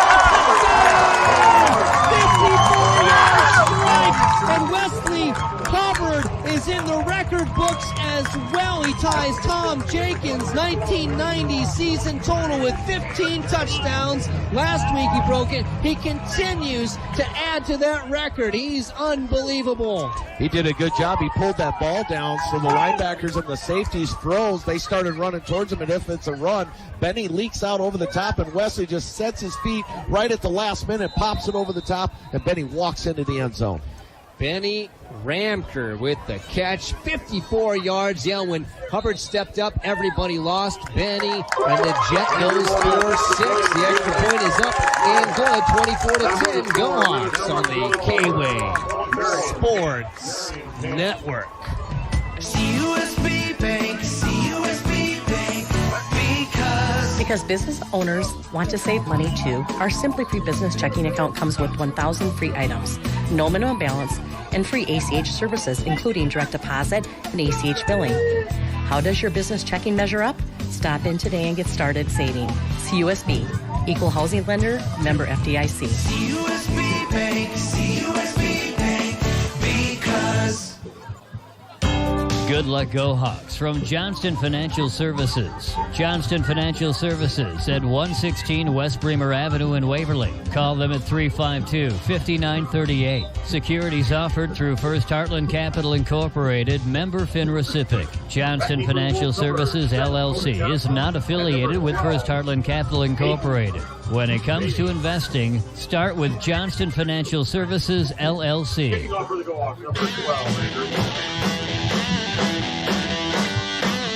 Hawks get a 54-yard touchdown pass to Ramker. So, as I told you, Wesley Hubbard is extending his school record for touchdown passes in a 9-game season. He's now tied with Grant Halverson for touchdown passes in a season, including the playoffs, as Grant had that record set in 2021 with 16 touchdown passes, one more, and Wesley would have that all to his own, but he didn't care about records. He cares about keeping his team on top. 24-10. The kickoff is high. It's short, fielded at the 6. Good coverage by the Go Hawks. Broken tackle, then a big tackle made by Thomas Meyer-Lillibridge. Meyer-Lillibridge made the tackle at the 23-yard line. So Marion will have the ball, 1:39 to go in the first half. Only one timeout on the board. It'll be interesting to see how they approach this, Greg. Yeah, just really good coverage there, but you got to think that Marion's not out anything to take a couple shots here, letting those routes, but with the penetration that we've really been getting from our defensive line, they're probably a little hesitant to do it, but they really don't have anything to lose now because they're down 2, if not 3 scores, giving us the ball coming out in the second half. Yeah, it's 14-point spread. Go Hawks with the lead. Marion had pulled within 7 of that field goal. The Go Hawks answered back to get a 2-score lead again. Trips to the short side. Back to pass. Deers waiting. Rolling to the left. He's got throw late over the middle, incomplete. Great coverage. Ramker was in coverage there, and Rose couldn't come up with it. Deers bought himself a whole lot of time as he had the Black Horde running after him. But did a good job of staying. But even better job by the Go Hawks back end, as you said, Greg. That's a long time to cover. Yeah, it's really a coverage sack because there was nothing there. So he just kept coming towards us on the west, and our guys did a good job of staying. And then you saw him try to throw it back off his back shoulder, and Benny was right there to break it down, but the ball was just poorly thrown. 90 seconds to go in the first half. Go Hawks lead by 14 points. Twins to the left, one receiver to the right. Deers takes a snap, looks to the left, stares down the left, throws it to the left. It's completed. Slipping and falling is the quarterback, Anthem Miller. The catch is made by Griffith. He gets the sideline at the 50, across the 50, cuts back into the 45. Bad tackling. Pointer finally gets a second chance at him and brings him down at the 37. There was some whiffing going on there and slipping going on. Yeah, we just got to get our hand up and make a tackle right there. And he just slipped through the hands of a couple of Gohawks there. But we've got to play heads up right there, tackle low, and keep him in bounds to keep this clock moving. Clock stops for the Chains. Now it's reset. 1:15 to go. Marion still has a timeout at their disposal. Trips right, one receiver left. Deers in shotgun. 3-step drop. Waits, throws, completed, and the ball is caught. Stepping out of the tackle is Griffith. He fumbled it. Oh, there's a flag late. Now they're going to say he face mask, but actually what happened is we went to tackle him and his helmet just fell off. But the side judge called a face mask. Yeah, anytime a hat comes off, they're going to be... I think he got some coach's help over there from Marion. And Griffith was complaining that his face mask was grabbed as well. Those of you on YouTube, you can rewind it, probably can tell a little better than even we can with a second look. 56.2 seconds to go in the first half. Now, I don't think some of the officials think it was grabbed. I think it was in the act of tackling, but I'm not sure if that's what they're discussing, but it's a pretty big discussion here right now. We'll listen to the white-hatted referee here in just a little bit as he announces the penalty. Let's listen. He didn't turn his mic on, but his personal foul face mask. That's a big gift for Marion. Under a minute to go, and they've got a chance to score. Huge gift. First down, Marion's in the red zone. The Gohawks got to stand strong. Even if they just allow a field goal, that'd be really big here, Greg. Yeah, just we gotta stand strong here. Mark it on the 13-yard line. And it's a battle. It's going to be a battle all night long. These two teams so even in so many ways. Got to think they're going to pass here to try to kill the clock. If they don't get it, they get a couple extra shots here. Trips the left. Deers throws the left. It's a slant, and it is incomplete. Yeah, they're going to try that slant route over the middle is what they're going to do. So they're going to force us to play inside contain there. So our safety's got to do a good job of not drifting back. And tonight that's Ethan Bibler out there. But he's got to do a good job of making sure he doesn't go too far over the top and leave that middle wide open. And you got to really watch Griffith. Deers loves throwing to him. He's thrown to him over and over and over so far tonight. Obviously, when we look at this halftime stats, that'll be evidence to all. Second out and 10, ball at the 13-yard line. Twins right, Franks off to the left. I'm going to go edge here, try to fade corner. Man in motion to the left. Back to pass. Deers throws to the corner, and it's Wilson who plays good defense. And you can face guard technically. The problem is if you face guard and the guy runs back into you, it's like an automatic penalty. So he did face guard. If Frank would have been paying attention, if he could step into Wilson there, you get that flag automatically. Yeah, that's a judgment call. We're going to give Sam a good play credit there, but I think that flag could have came out just as easy. But really, really good coverage there. But that don't think they're not going to come back to that fade here on second 10. Third down and 10, yeah. 33.6 seconds to go in the first half. Gohawks lead by 2 scores. This would be a big stop if you can force the field goal unit out. Twins right, one receiver left. Man in motion from right to left. Deers throws it. Right side, back in the end zone, caught. Oh, it's incomplete, he dropped it. Wow. That was the back corner, I thought, and Griffith had caught it. That's a pretty nice looking play by the Wolves. But now they've got a man down. They're going to have to settle for a field goal here, Greg. That's big for the Gohawks. Huge, that's huge. So an injury timeout, I'll be honest, I don't see who it is that's down. Another lineman, I think. He's got tights on, though, usually. I don't see the QB standing. Oh, 7. Can't tell who it is. Deers wears number 17, but I can't see who it is. You know, obviously, I hope it's not anybody with too bad of an injury. That throw was about perfect, man. They have gotten the wind knocked out of him. They're looking at his upper chest. Yeah, and hopefully that's all it is, because he did get decked. 27.5 seconds to go here in the first half. By the way, coming up at the Rolling Forward halftime report, we're going to talk, as I said, with Angie Hubbard. I thought, who better to talk to than the coaches' wives And the coaches, the first lady of the football team, if you will, Angie Hubbard, will be joining us in a little bit. Also talk about the stats, the Waverly Box and Pallet Box score. And just a shout out to those guys. It is the quarterback that's slow to get up. Gears gets up. He's going to walk off under his own. I think you're right. He might have just got the wind knocked out of him. Yeah, he took a shot there. I'll tell you what, we're coming like torpedoes right now, and he set his feet. Yeah. And he's doing that for his team. He set his feet, and as he threw, he took a great hit just as the ball was released. But got to give that credit to that young man for standing in that pocket as long as he did. Again, that stat crew that makes us sound smart, Noel McMillan, Jason Groth, and Kevin Roney, they are amazing. They go to every place. Sometimes they don't even have a place to sit. They're outside. They are working their butts off. They got the computer system. They're battling with printers each week. And so if you enjoy the stats that we give you, it's because they give it to us. It's going to be a 30-yard attempt of a field goal. The kick is up, and it is straight on through. So a 30-yard field goal, but all in all, pretty good by the Go Hawk defense. Be back after this. You're listening to the K-Way Sports Network. Dale Service Auto Repair and Towing in Waverly is who to call for your full range of automotive services to keep your car running smoothly. Dale Service offers quick oil changes, full mechanic services, including custom exhaust, tune-ups, brakes, alignments, suspension service, air conditioning service, and more. Stop by today for a free estimate.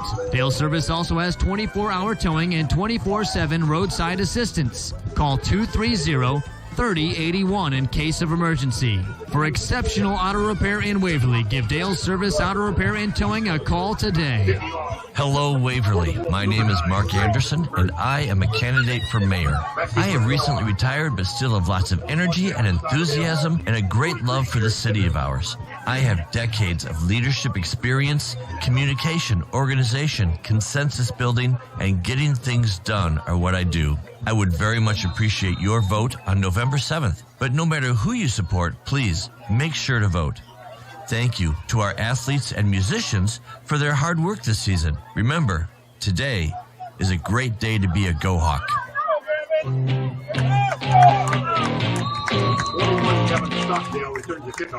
Ball kicked off, and left side return to about the 28 there by Gavin Stockdale. By the way, I got to make a correction here. Kirsch, by the way, with the field goal, not Stearns. I misidentified him both times that he kicked. My mistake on that. Kirsch for Marion with the field goal. Sorry to the Kirsch family if they're listening on YouTube or on our our app or online. That was my bad there, but it's a big game here. 24-17, Waverly-Shell and Marion playing in a game with all sorts of playoff implications. We'll talk more about that during the half probably. 19.4 seconds to go in this half. Go Hawks have one timeout left. They may just take a knee here from the looks of it. Wesley Hubbard takes a knee, and that will take us to halftime. 24-13, and this said the score as well. 24-13 at halftime. Waverly-Shell with the lead. 24-13 the half. Be back after this. You're listening to Waverly-Shell football. 24-13. The Go Hawks lead the Marion Wolves on the K-Way Sports Network. Hi, this is Greg Stockdale. Thanks for listening to the Rolling Forward Halftime Report. Good luck in the second half, Go Hawks. Please report immediately at the southwest corner of the track. It's a name you know with the ones you trust. Are you looking for a new vehicle but don't know where to start? If you're wanting to skip the stress, visit the best place in the area to purchase a reliable vehicle. Hi, I'm Greg Stockdale from Rolling Ford in Shell Rock. We are the only dealership in the area to be named the Ford President's Award winner 7 years in a row, putting us in the top 1% in the country. With our top-notch service and sales departments, we will make your experience as smooth as possible. We have an abundance of new and certified pre-owned Ford vehicle of your choice. No matter what you value in car shopping, Rolling Ford offers the best of the best. Stop in today or go to rollingford.com to see our new and certified pre-owned vehicles we have ready for you. Rolling Ford, right off Highway 3 in Shell Rock, the destination Ford store where you'll really like how you're treated. We get you rolling Ford. Patients and families choose hospitals and providers for many reasons. It's no surprise that quality of care tops the list. What is surprising is when top quality care is combined with convenience and comfort at the highest levels, especially in a small community. That's an experience beyond expectations. It all works out to a rare combination. We're big enough to care for you, but small enough to care about you. Find local care at waverlyhealthcenter.org. Nothing can be as important as keeping your home properly heated this winter. And if your LP gas man is Dillaboo Oil, you're assured that running out of LP will never be a problem. Dillaboo Oil is there when you need them 24 hours a day. For all your LP and fuel oil needs, call the professionals at Dillaboo Oil at 319-352-3437 or stop in and visit with them at 600 West Bremer Avenue, Waverly. With home heating fuels, it's Dillaboo Oil in Waverly. Welcome back to the Rolling Forward Halftime Report, and we're talking with Angie Hubbard, one of the coach's wives, obviously, Coach Mark Hubbard's wife here at halftime. Thanks for joining me, Angie. You're welcome. Well, Angie, just talk a little bit about what's life like as the wife of a football coach during the season. Obviously, Mark's not the only football coach. There's a whole lot of you that have this lifestyle this season. What are the difficulties and kind of the schedule that you guys have? Well, obviously, time is the biggest challenge, right? 10 years ago, my kids were young, and so a lot of the household burdens fell on me. And so there's several of the wives coaches right now who are feeling that same. They have 2, 3, 4 kids, and they have to manage supper time by themselves and bedtime a lot by themselves and Friday nights by themselves and early mornings by themselves. And this starts, in the summer, really, and goes through November. So, it's a lot. You don't have your partner at home a lot. And my wife's giving an amen right now to that. What have you given as advice to some of the younger moms that are going through what you talked about? I don't really have advice. I don't think. I'm just one of those people that kind of barrels through and just does what I have to do. I enjoy being a support person. That is always my role. I'd rather remain anonymous than be in the spotlight. And so I enjoy doing that. But to say that it didn't wear and tear on me is a lie as well. And I think Mark has recognized that in our life and has maybe given some more grace and more leniency to some of the other coaches on staff as he's watching, the younger ones raise their family. He knew how hard it was, so. And that's why we're talking with you. I think there's just a lot of the community doesn't always see or maybe think about the other person in the football team's life, in the basketball team's life, the baseball team, the volleyball team. There's often that other person, and so you've had to do that for a long time. What's your favorite part, though? I mean, you talked about some of the difficulties. What are some of your favorite parts? Yeah, that's a great question. Honestly, the favorite part is a lot of stuff the public doesn't see, but then we get to see at home. A text after the season, a text after the game, seeing the kids a few years later come back to you for, job help, resume help, family help.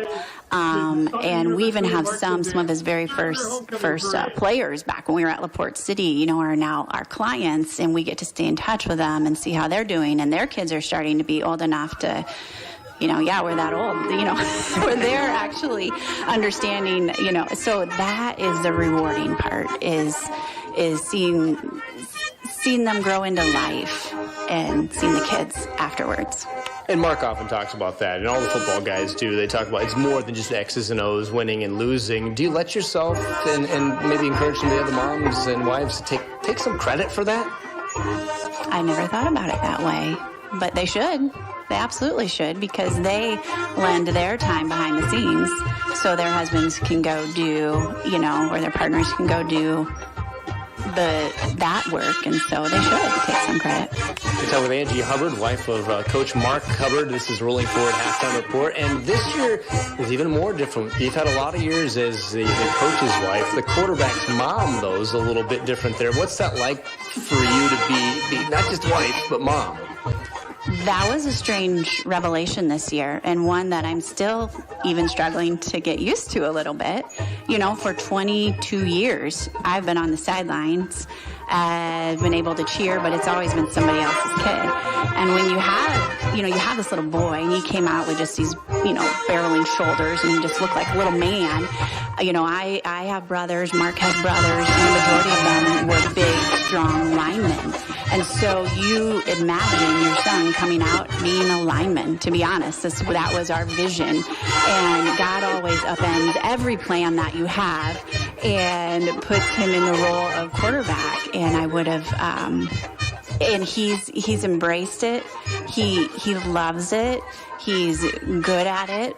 And it's been fun to watch him change what our plans were and grow into who he is. And but to say that I don't, after every play, pray that he gets up out of the pile, like every other mom out there, I'm sure after every single play that would be a lie. I do. I probably have sat in the stands with a pit in my stomach most of the game, just for that reason alone. I bet. Do you ever get home and say, "Hey, Mark, we need to throw the ball more. My boy needs some more throws"? Well, it's kind of comical. The other thing that you think about when you have a father-son duo, coach-dad duo, is their relationship long-term. And this is either going to be a good experience or not a good experience. And I feel like both of them have handled it pretty well. And honestly, Wesley's lived in Waverly since he was 9 months old. So he's only known these coaches. And they're a lot of them are probably, some of them really are his uncles. And a lot of them are more like an uncle than maybe a coach teaching figure to him. So the entire staff has had to shift as they coach his kids and play that dual role, right? And it's not always easy. And there's been a few moments, but for the most part, they've both done great.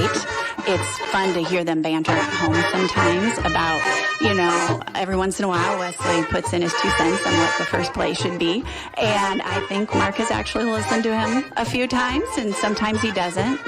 Sometimes I see, if you watch on 4th down, you'll see Wesley want to go for it, and Mark decides not to. So, that's comical to me, yeah.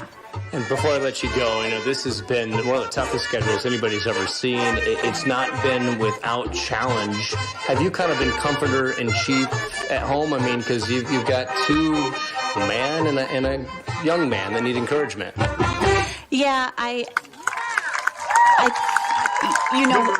with most of life, it's about managing expectations, right? And so I think coming into this year, their expectations were realistic for the most part, both of them. But to say that they haven't been disheartened a few times this season is a lie. And so yeah, you're just there. You're there to listen. You're there to encourage them. And in life, we're going to get dealt these blows, right?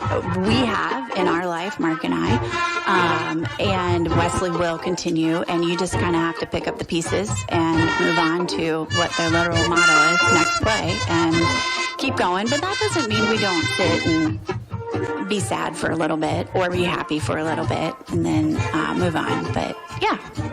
Well, before I let you go here, just going to say thank you for your work and helping, influence the lives of boys and now men and all these other families and being kind of the unseen partner in all this. And I know there's a lot of people that appreciate you and all the other moms and wives that are doing this. And so thank you very much for joining me, Angie. Well, thanks for all you do. I know a lot of our family members enjoy listening to you, and to your wife for letting you be at all these events too, because it is time away from your family as well. Yes, absolutely. Thank you, Christine. This is the Rolling Forward Halftime Report. We'll be back with more after this on the K-Way Sports Network. Imagine a world with slow internet, where businesses struggle to compete, students fall behind, and... Stop! That sounds awful. Luckily, you've got Butler Bremer Communications. In fact, we were just designated a smart rural community. This means we're a top-performing broadband provider, and with direct fiber connections and up to 200 meg download and upload speeds, you've got everything you need to work, play, and stream as much as you want online. Learn more at butler-bremer.com today. Serving the local community was our commitment when our bank was founded over 155 years ago. We continue the mission with local ownership and community focus. I'm Susan Whitson with First Bank. From local shop owners to generational farmers, new homeowners and retired teachers, helping you plan for your financial future has been a part of who we are. We're proud to serve you first. Welcome to First Bank. This is our story and we're just getting started. Visit firstiowa.bank to learn more about how we can serve you first. Member FDIC. Until everyone so we'll begin. Let's see. Welcome back to the Rolling Forward halftime report. Thanks again to Angie Hubbard for joining me. I really enjoyed that conversation with her. The marching band, we're going to get to the stats here a little bit. The marching band, it's their senior night as well. Their parents are down on the track, and their student is going to be playing next to them as they play the fight song. What a neat idea for these seniors to be honored by the band, and it's a really, really neat. We're going to listen to them in just a little bit, but right now it's time for the Waverly Box and Pallet box score. And at halftime, Go Hawks 24, Marion 13. Go Hawks have 8 first downs, Marion 11. Rushing the ball, Go Hawks 20 rushes for 95 yards, Marion 12 rushes for 45. Waverly Sharp been great through the air. 8 of 9 for 128 yards. Marion 6 of 20 for 134 yards. Total plays in the game, the Go Hawks 29 plays for 223 yards. Marion 32 plays for 179 yards. Marion's punted the ball 3 times for an average of 28.3. The Go Hawks had 1 59-yard field goal. Sadly, it was a touchback, but 59 yards. Unbelievable. Penalties in the game, Marion 1 for 5 yards. Go Hawks 3 penalties for 44 yards. That's too much. Go Hawks have had the ball for 13 minutes, 27 seconds. Marion 10 minutes, 33 seconds. Individually for Marion, Caleb Deers, the quarterback, leads him with 20 yards rushing. 30 yards, rushing a long of 20. Trey Frank, their star, only has 19 on 5 carries. And Horak, only 2 yards. The Go Hawks done a great defensively against those guys. For Waverly Sharaki, Ethan Bibler, 8 catches, 48 yards, and a touchdown. Wesley Hubbard, 6 rushes, 19 yards, in a QB sneak touchdown. Benny Ramker, 2 rushes for 19. Robert Pointer, 1 for 7. Passing the football, Caleb Deers is 5 of 14 for 101 yards, a touchdown, no interception. Trey Frank is 1 of 6 for 33 yards. For the Go Hawks, Wesley Hubbard, his best night of his career as far as efficiency so far. 8 of 9 for 128 yards and a touchdown. No interceptions, as long as 54. That was a touchdown pass. Receiving for Marion, Caden Griffith has caught all the ball. 6 catches, 134 yards and a touchdown. Somebody stop that man. For the Go Hawks, Benny Ramker, 6 catches, 111 yards, and a touchdown. Cole Marsh, 2 for 17. And tackles, Marion's led by Adam Rose with 9 tackles, including a TFL. Coda Johnson, 6. Darius Rushan and Caden Griffin, 3. For the Go Hawks, Ethan Bibler has 5. Benny Ramker, 3. Robert Pointer, 3. And Caden Hutz has 2. Now the seniors for the band have been introduced. Now they're going to play, and they're going to play the fight song. By the way, Andrew Moen has tied his school record for most field goals in a season with 7. One more and he'll break that record. As we listen to the band, the seniors play that fight song one last time in a football game. Let's listen.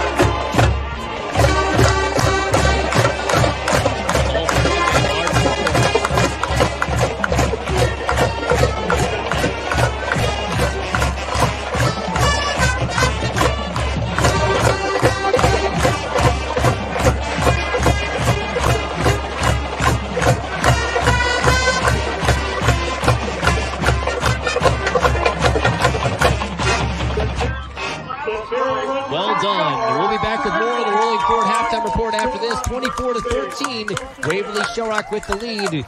We return with more halftime coverage right after this. You're listening to Go Hawk postseason. My mistake. I'm just thinking about wishing for the postseason. Regular season finale football right here on the K-Way Sports Network. Hi, this is Greg Stockdale. Thanks for listening to the Rolling Forward Halftime Report. Good luck in the second half. Go Hawks. Webster City upset Humboldt for a playoff berth. Humboldt upset Humboldt's out. Are you looking for a new vehicle but don't know where to start? If you're wanting to skip the stress, visit the best place in the area to purchase a reliable vehicle. Hi, I'm Greg Stockdale from Rolling Ford in Shell. We are the only dealership in the area to be named the Ford President's Award winner for 7 years in a row, putting us in the top 1% in the country. With our top-notch service and sales departments, we will make your experience as smooth as possible. We have an abundance of new and certified pre-owned Ford vehicles, plus you'll have the opportunity to build your own F-150 or any vehicle of your choice. No matter what you value in car shopping, Rolling Ford offers the best of the best. Stop in today or go to rollingford.com to see our new and certified pre-owned vehicles we have ready for you. Rolling Ford, right off Highway 3 in Shell Rock, the destination Ford store where you'll really like how you're treated. I'd take the headset with me. Yeah, no kidding. Patients and families choose hospitals and providers for many reasons. It's no surprise that quality of care tops the list. What is surprising is when top quality care is combined with convenience and comfort at the highest levels, especially in a small community. That's an experience beyond expectations. It all works out to a rare combination.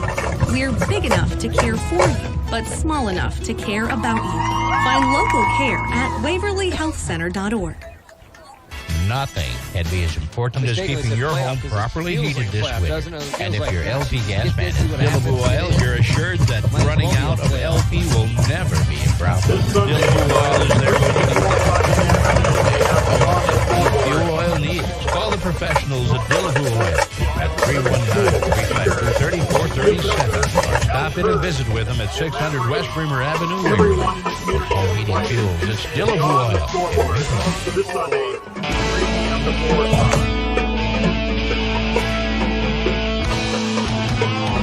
Back to halftime here at Go Hawk Stadium, 24-14. Greg Stockdale here with you. By the way, Decorah is at halftime with Waterloo East, 28-22. The Vikings leading the Trojans at halftime there. If East could upset Decorah, then the winner of this game gets second place in the district behind Western Dubuque and gets the automatic berth to the postseason. And, if East can't win, and then both teams are sitting here, it would be Marion, if they win, they're winning in. No matter what, really, was what they are. And the Waverly Sharks, if they win, and if Decorah were to win, then you got to hope math works your way. But if Decorah were to slip up to East and the Go Hawks get the win, they're automatically in, and that game is very much in doubt, Greg. Well, and for people that don't understand, what they do is they take 6 district champs and they take 6 runner-ups and 4 extras. So we're hoping that if we win and Decorah would win, that we're one of those 4 extras, and it comes down to RPI. The math is so conglomerated. I've ran sheets and statistics today all day long, and I can't figure out what the formula is. So I think you just got to win, do your thing, and hope. Yeah, it's your record times your opponent's record times your opponent's record. That turns into an RPI number. The thing is, it's not just the top 16 in the RPI that get it, because there could be a district winner underneath you that gets in ahead of you and all sorts of things. So into 10 o'clock tomorrow morning, the brackets will be released. But if East were to pull off that upset and the Go Hawks were to win, you wouldn't have to wait for tomorrow. You just find out the pairings tomorrow, but you'd know that you're in if that situation were to happen.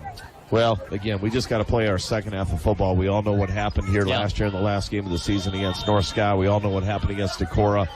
They're going to make adjustments. We've made adjustments. We need to come out, have these seniors play their best half of football with the rest of their teammates, and really hope for the best. 6-2 Marion and 2-6 Waverly Shark playing with still playoff implications galore. Be back with the second half kickoff. Go Hawks will receive when we return. 24-13. Go Hawks lead on the K-Way Sports Network. Hi, this is Tamala Johnson, principal at St. Paul's Lutheran School in Waverly. I invite you to discover what academic, emotional, and spiritual growth opportunities St. Paul's can provide your children. If you're interested in school choice and giving your child a well-rounded educational opportunity in a Christian setting, please visit our website or call and ask about our educational and scholarship programs. St. Paul's Lutheran School in Waverly is an accredited institution where Christian faith and learning go hand in hand. Imagine a world with slow internet, where businesses struggle to compete, students fall behind, and stop. That sounds awful. Luckily, you've got Butler Bremer Communications. In fact, we were just designated a smart rural community. This means we're a top-performing broadband provider, and with direct fiber connections and up to 200 meg download and upload speeds, you've got everything you need to work, play, and stream as much as you want online. Learn more at butler-bremer.com today. 24-13, the Go Hawks lead. A half of football left in the regular season. Marion kicking off right to left on your dial. The black-clad Go Hawks will have a touchback as Gavin Stockdale catches that in the end zone. Again, the Go Hawks in their black jerseys, black pants, white lettering and numbering, gold on their shoulder pads, and gold helmets. The black Go Hawk flying on the side. Marion, the Wolves, wearing their white jerseys with red lettering and numbering, black pants with the red stripe down the side. There's two red stripes and a gold stripe on their shoulder pads. Their helmets are white with a red wolf logo on it. The Go Hawks going left to right on your dial. Let's see what they adjust in the second half for their offense. Twins the left-hand side, the heavy package with a tight end and H-back. Man in motion to the right-hand side. Rolling to the right is Hubbard. Hubbard looking. Nobody's open. He's going to have to try to escape, and he slides for a loss of 5 as there's just nobody open. Yeah, he was trying to get, what they did is they tried to leak our tight end, Cole Thompson, over the top, and you saw that, but Wesley just couldn't see him because he was kind of running for his life there, but that was what they were looking for, was a little over-the-top route by our tight end, something we haven't shown on film. But Wesley had to scamper a little sooner than he wanted to. It allowed Cole, takes Cole, our tight end, a little bit longer to get there than it does Benny Ramker. They say he only lost 4 yards, so second down and 14, only 4 is a big deal, though. Ramker's in the slot. Marsh split out wide to the left-hand side of Hubbard. That's the wide side of the field where the split outs are. Back to pass. Hubbard falls over. He throws. It's incomplete. He just straight up slipped and fell there. He went to back to pass. He's kind of pantomiming to the sideline. Yeah, I just fell. Yeah, we're just looking for a screen pass there is what we were doing. So now we come in our passing series here with Nathan Miller and Stockdale. I would assume we go double twins here and try to run it, or set up twins and try to thin up the linebackers to get Bidler up the middle. But right now you really can't go 3 and out here. You've got to capture the momentum of this game early in this quarter. Yeah, that's right. You remember the game started off with the Go Hawks forcing a 3 and out after the opening kickoff and then scoring. Marion would like to do the same thing to the Go Hawks here to begin the second half, as the Go Hawks are up by 11 points. Hurry up. They only got 10 seconds left. Go Hawks break the huddle. Trips left-hand side. Marsh right-hand side. Third down and 14. 4, 3, 2. Here's the snap. Hubbard rushed. Gets away from it. Now throws its way on the ground. He just threw that ball away. Good pressure there by Frank. Really disrupted everything. And Marion looked great on those 3 plays. Yeah, they really did. It just were rolling to the near side of the field with Cole pinned in there, and you've got your 3 other guys over the top. Yeah. I really think that's a dangerous play call because you're minimizing your ability to space out your guys. And if Cole's not open, throw it to somebody else because you're locked into the sideline and you're locked into Cole in double coverage, and you got nowhere to go with the ball. Andrew Mohan hit a 59-yard bomb in the first half when he had to punt. Can he get another one like that here? His back deep to receive is Griffith. Mohan, little shorter kick there, and it's caught at the 46 by Griffith. All in all, not bad at all. And Marion will start with the football. Our game brought to you by Rolling Ford, Waverly Health Center, Dillif Oil Company, Waverly Tire Company, St. Paul's Lutheran Church and School, Butler Bremer Communications, New Hampton Red Power, First Bank of Waverly Plainfield Cedar Falls, and Assured Partners. Just under 11 minutes to go in the third quarter. Marion's down by 11, but they have the ball as the pink Go Hawk flying at midfield, the wing just touching the pigskin. Ball's in between the hash marks. Hash marks wide in high school, a little more narrow in college, and a lot more narrow in the NFL. Twins left. Trey Frank to the right. Caleb Deers hands the football off to Horak, who will run forward, get hit at the 49-yard line, a gain of 3. Yeah, good tackle by Kramer there. He did a good job of just squaring his body up in that middle linebacker spot. Really minimized the downhill running because that's what they're looking for, and Kramer just squared up with him, took him right to the ground. That was a really, really good individual tackle by Charlie Kramer. And it's senior night here, parents' night. It's the pink out game. Also, Waverly Shell Middle School principal Jeremy Langner once a year brings his homemade chili. It was chili night here as well for the press box. 2nd down and 7, but what you want is it to be a W night for WSR. 2nd down and 7. Back to pass. Steers throws right-hand side. It's completed right at the chains, and a first down for Griffin. Yeah, that's what they're going to do in this half. They saw that they're just going to try to come at our corners because we just give up a little bit of size. We're definitely as athletic as they are, but we're giving up a lot of size there. And you saw him come right at Benny Ramker, and they're going to force him to make a play. So we may have to go with that nickel coverage to give him some help to take those routes away. And he runs the button hook there. What you worry about is that pump and go. Yep. Ball into the Go Hawk territory at 43-yard line. Ball on the right side. Marion was held to a field goal for the end of half with 24 seconds left. That's a big, big play early. In the first half of this game. Can they make another stop? Can they go Hawks early in this one as they hand off right-hand side to Horak? He gets nowhere, and he likes it. Yeah, that's a really good job there by Cale Miller. Well, he's been blowing up piles. Yeah, Cale Miller and Matthew Langner did such a good job there. Just blew it up, took it away. Those two young men are having a great, great defensive line night. Yeah, there's just no running between the tackles. You have to go outside against the Go-Hawks if you're Marion. They just can't run up there. Some wide bodies, big, strong wide bodies for Waverly-Shell up front. 2nd down and 10 for the Marion Wolves, coached by Michael Joyner. Twins right, Frank to the left-hand side. The snap is low. Quarterback has time, throws right-hand side, and almost intercepted, almost tipped and caught. Bittler almost intercepted it, then it was almost tipped and caught on the right side line. It's incomplete. Yeah, he did a good job of jumping that. The old tip drill almost ended back up in the receiver's hands, but really, really a good heads-up play there by Bittler. And some good pressure. Once the snap was low, the defensive line starts to drool. They feel that sack coming. Yep. 3rd down and 10. Another big play for the Langner. The ball was hit out of the hands of the quarterback, went down, and Matthew Langner is laying on his back with pigskin in his hands. He's going to get the turnover belt. Kramer tipped it, so the guy that tips it, you see him give Kramer the belt there, and then he hands it over to his buddy Matthew and says, "Here, young man, take the belt." What a big play. Belt or no belt, that's a big play to keep you up by 11 points. We will take that all night long. What a great play by our defense there. Just swallowing the quarterback. 1st down and 10 for Waverly-Shell. 8:39 to go in the third. 24-13, WSR leading. Man in motion is Ramker. They're going to hand the football up the middle. Bittler breaks a tackle, gets the 45, breaks another tackle, and gets 10 yards. That's a First Maxfield Mutual Insurance. First down for first-rate service. Trust First Maxfield Mutual Insurance in Denver. He did a great job of lane running right there.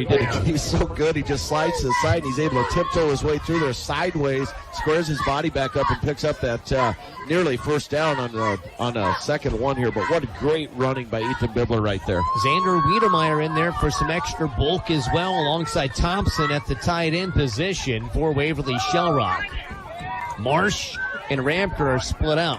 There's a dual tight end to the right-hand side. Again, Wiedemeyer just an H-back, but basically he's a tight end. Hubbard throws left-hand side. It's completed. Short pass to Marsh. Breaks the tackle. Has a first down to the sideline. 30, 45, 30, 45. I like that play because Cole's so big, they get him out in the flat. That's what Marion feared. They did not want him out there one-on-one. He just saw them in the corner, not able to make that play. Cole has a big body, and when he runs strong, and he's hard to bring down. And right there, he displayed that by that one-on-one coverage with him in the corner. And I look for us to come back there. But what a great catch and pitch or catch and throw by Wesley and Cole Marcer. Great job. Ball to the 25. Twins to the short side. Ball's on the left side. Hash shotgun formation. In motion to the right-hand side is Ramker, and we've got a pre-snap penalty. Pre-snap penalty. The official signaling to the referee. Somebody jumped. Yeah, I think it's probably on us there.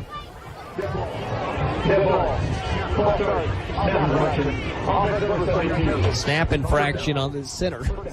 Huh. It's a 5-yard penalty, right? Yeah, 5-yard penalty. So snap infraction. The Hawks obviously don't need that, but they do have a first down. It says second on the dial now, but it's first down and 15 from the 30-yard line with under 8 minutes to go in the third period. Go Hawks leading by 11. They need more. Twins left-hand side. Now man in motion to the right is Ramker. Handoff up the middle. Bibbler gets 5 yards back. Just about broken. He got tripped by the ankles there by Adam Rose. Shoelace. He's a shoelace away from taking that to the house because there was nobody in that next level. Again, credit this offensive line. Bibbler makes it look good, but that offensive line is creating hole after hole after hole, lane after lane after lane. They make it look so easy, and Ethan does such a good job of getting on their hip and following. But what a great job by that offensive line. Twins right-hand side. Tied in an H-back to the left. Shotgun formation for Wesley Hubbard. A blitz. Hubbard keeps it. Wow. The blitzer faked out by third in the corner over the head of Marsh. Incomplete. Frank came into blitz. The fake faked him out. Hubbard rolled out untouched and just threw it a bit too long. Yeah, they bid on that, and to your point, they just went right along with with Benny right there, thinking he was going to get the ball. You saw them blitz off the edge, and the blitz ran right by Wesley as he ran by him with the ball in his right hand.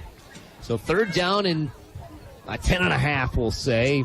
Might be a full 11, but the Go Hawks have to get to first. Well, actually, you don't have to get to first. You got to get yards. You can get Mohan in range for a field goal. You're up 11. If you hit a field goal, you'd be up by 14, which would be a big number. Twins on either side of Wesley Hubbard, the junior quarterback, gets the snap. 3-step drop.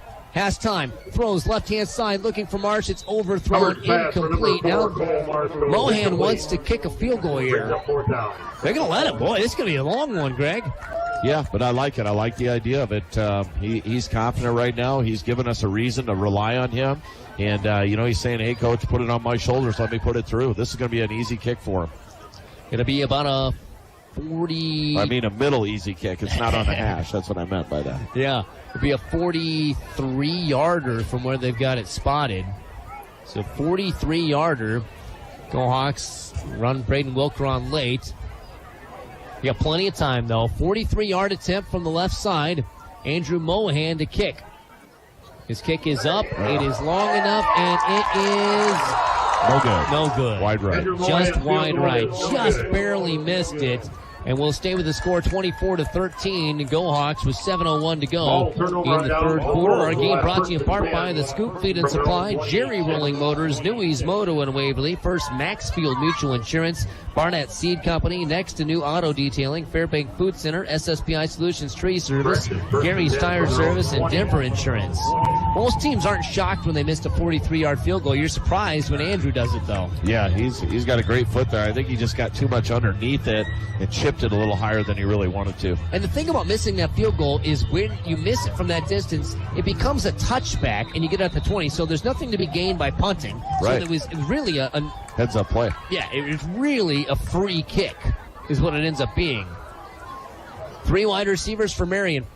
Frank goes in motion. They're going to run a jet sweep to him, left hand to right-hand side, and the Go Hawks stand him up after a gain of maybe 2. Yeah, Robert Pointer did a good job of setting that edge. They wanted to go wider with it. Robert was standing there ready to meet him, so he had to take him back up the lane sooner than he wanted to, and our linebacker was just standing right there to wrap him up and shorten that gain. 2nd down and 8 for Waverly-Shell defense. These are some big moments in the football game. Marion, obviously a very good team, 6-2. You know, one of the big differences is Waverly-Shell lost to Decorah. Marion beat Decorah. But tonight it's all about who can win this football game. Just want to remind you, Marion's an extremely dangerous team. At any point in time, they can hit a big one. Twins left, one receiver right. 2nd down and 8. Man in motion is Frank. Go Hawks drop the quarterback a little bit deeper. The throw goes to the outside. It's caught. The tackle made by Tibbetts. It's short of the first down as Rushan made the catch on a square out to the 29-yard line. Yeah, it's a really heads-up play there. We had the blitz on from Pointer, and he almost got there, but just a great set throw by their quarterback. Allowed that route to come underneath. He got underneath Tibbetts there and was able to almost pick up the first down. This 3rd and 4, 3rd and 2 is going to be big. Yeah, 3rd down and 2. Flag not moving at all tonight. It's a calm night, really beautiful night for football. Gotta watch the count here. Can't get much better weather than this. And Greg's like, yeah, don't jump. Trips top of the field. 3rd down and 2. Quarterback rolling to his right just a little bit. Throws over the middle. Incomplete. He was looking for Griffith, his favorite receiver. Yeah, he's just overthrown him. I mean, he had plenty of time. He just flat out threw it. But, man, I think Marion's got to go for it here just with 5:30 left in the third. They got to score twice yet. No, they're going to punt it. I think you take a risk. I think you got to come after this if you're the Go Hawks and try to block this thing. Well, I'm kind of with you on the other thought of play it safe because you don't want to see Marion fake and get it. But there's a lot of ways you can go here. Yeah, we got a gunner on the outside there. A gunner on both sides for Marion. Go Hawks playing this pretty safe, it looks like. 4th down and 2. Marion does indeed kick it. Cale Miller got close to blocking that. It's a Peter call, and the ball stops at the 37-yard line. Waverly-Shell on their own 37 will have it up 24-13 with 5:22 to go in the third quarter on that rolling forward scoreboard. Waverly-Shell and Marion locked up in a really good one. Thank you so much for joining us this evening. I'm sure you'll be glad that you are joining us this evening as Waverly-Shell trying to make it 3-game winning streak after losing the first 6 games of the season and maybe, just maybe, find themselves into the playoffs. Twins left, tied in and H-back to the right. Hubbard in shotgun formation. Hubbard hands the football off right-hand side. Bibler's got blocking, stiff arms man, bounces it outside and gets to the 39. Well, it looked like there was going to be more, but that's good open field tackling by Dagan Michaels. So we got a guy down, 2 guys down. Bibler's slow to get up. Looks like he's got a cramp. And Cam Kramer's slow to get up. Yeah, I think it's cramps for both of them. That's his ankle. Oh, no, it's Bibler's left ankle's a little ginger. Hopefully he's okay. Kramer's getting stretched out here. Training staff talking with Bibler's going to have to go to the sideline. Pointer comes out there. The nice thing is that Pointer, who was injured, came back from the ACL injuries back and gives the Go Hawks more depth at running back. Because remember, Cale Dewey, he broke his collarbone. He's out for the year. So 1 man in, 1 man out for the Go Hawks. Just have enough rushing depth. Yeah, just, again, it's just a good thing Pointer's back. But to your point, with coming in so late in the season, he's really, really minimized on the reps he's had on offense. Yeah. And so the playbook minimizes because he just hasn't had the reps from that position. Yeah. If you remember right, we ran a little different scheme last year, so what he's used to running, per se, what McCray did is completely opposite, in theory, of what we got Bibler doing this year. So I'm sure he's got some reps, but that's a big stand there. But to your point, it's great to have a guy like Robert Pointer who runs like a bull as your backup. Kramer getting helped off the field by Mr. Sperslog. He still looks like he's just cramping. He's hobbling off. And Bibler's hobbled off as well. And you make a really good point. I think fans got to remember, you can only run plays the kids know. Kids can only run plays they've practiced.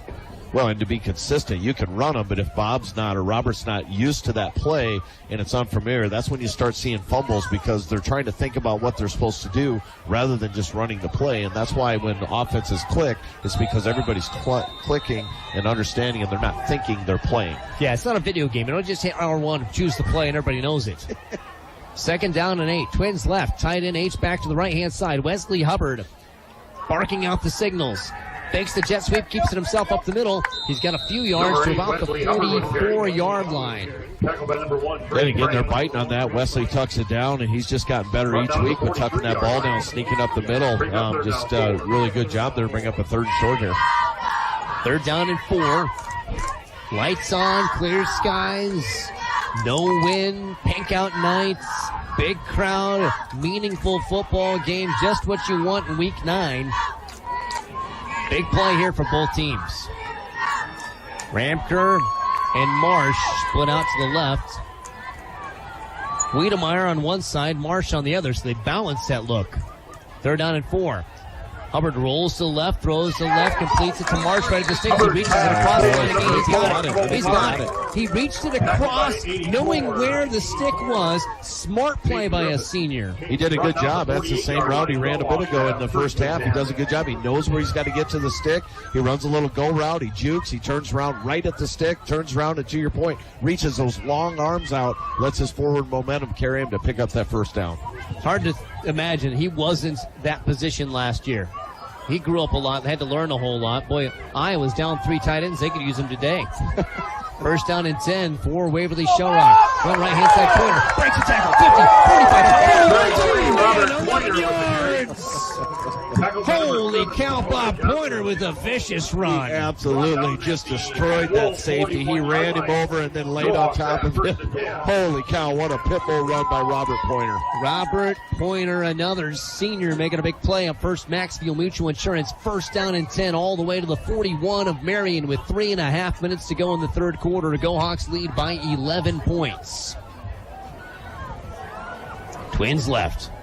Tied in, H-back right, shotgun for Wesley Hubbard.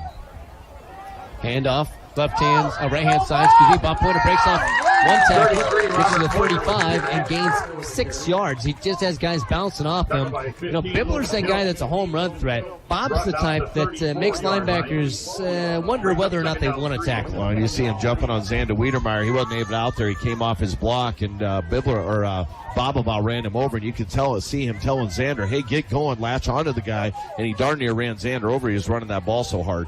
Bibler, by the way, drinking water and walking on the sideline as the training staff watching him. Hopefully he's okay to come back. Second down and 4. Got him again. Marion jumped. The right side of Marion's defense jumped. That's a free first down for the Go Hawks. The First Maxfield Mutual Insurance first down for first-rate service. Trust First Maxfield Mutual Insurance in Denver. I'm not sure if First Maxfield's rates are as cheap as that first down is, but you'll definitely take it, Go Hawk fans. Boy, I tell you what, that's the second time, and I don't know if people understand how hard that is, because when you run that play, it makes it hard as a coach to want to do that, because your offensive line is usually the one that flinches, but that's twice tonight now that the Go Hawks have caught Marion on that when they weren't thinking. How many times did you do those sprint drills, and if you jump, you got to run again, and you jump over and over? Shotgun. Hubbard, hands off right-hand side. Pointer, first down to the 20. Just runs it first down. Boy, everything's wide open. Ian Cedric with a beautiful block. Well, they got no answer for Robert Pointer right now. The way he runs, they have to adjust to that, and they haven't. As strong as he runs, him and Bibler both have different running styles. Bibler runs more elusive right now, and Bob runs like a bull. And right now, they're not used to that bull running him over. They're used to Bibler trying to juke him. And right now, he's running him over, taking it to the house. They're still working on Bibler. Good time for Robert Pointer to turn into Superman. Go Hawks get into the New Hampton Red Power red zone. Handoff right-hand side. Pointer's hit, and he's taken down a loss of 1 yard. Yeah, again, Xander just slid off his block there, and the guy just ate it up. We got to challenge Xander to seal that edge so Bob can run off his hip there, but that D-end just came crashing, and Xander just couldn't do anything with him. Now, Marion, they're keying on Robert Pointer. Now that play action should be open, right? Yeah, you would think, but I'd go right back to Pointer. They haven't stopped you and just run it to the other side. Third down and 1. They didn't give Pointer that first down on what I thought was a first down earlier. It was just shy of it. So it is third down and 1 for Waverly-Shell. Twins left-hand side. Maybe if Hubbard keeps this, too. That's just a run by Pointer, and he's going to dive forward for a first down to the 18-yard line. Waverly-Shell with 1:08 to go in the third quarter. Not only has the 11-point lead, but they've got it in the red zone, and they're taking their sweet time getting to the end zone. That's all they need to do. They can run this clock down to almost 0 now with that first down. They get a chance to pick up another first down, run this down, go to the other end zone. And Bibler's back. Pointer gets a break. Bibler gets back out there just in time because Robert Pointer's probably thinking, gosh, I am exhausted. He put out maximum effort. Great job by that young man. And again, he had to battle back, rehab from an ACL injury. Could have just said, you know what, no football. I'm just going to do wrestling this year. But he didn't. And I love that. Twins to the short side. The snap. Handoff left-hand side. Bibler cuts it back inside. Marion's picking it up. Frank's going to go. Only Wesley Hubbard can stop him. Oh, no. Hubbard tackles him.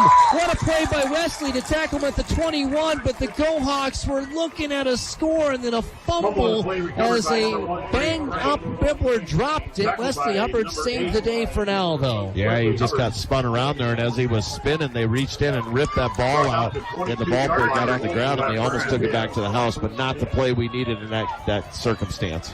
Yeah, Trey Frank, who's considering going to South Dakota as a linebacker, just made a D1 play right there. Man. Ball's the Go Hawk 22. Just like that, everything changes. 24-13. Go Hawks the lead. Kind of feels like that Decorah scoop and score they had. The difference is they didn't score. You know what? If the Go Hawks can hold Marion to a field goal or less, that play by Wesley Hubbard will loom large. For sure. His only tackle of the year. First down and 10 for Marion. The Wolves have two receivers left. Horak to the right. Now they move a man in motion to the left. They move. That's on them. Yeah, legal procedure going against Marion, no doubt. That's a legal procedure. Let's listen to the official tell you that.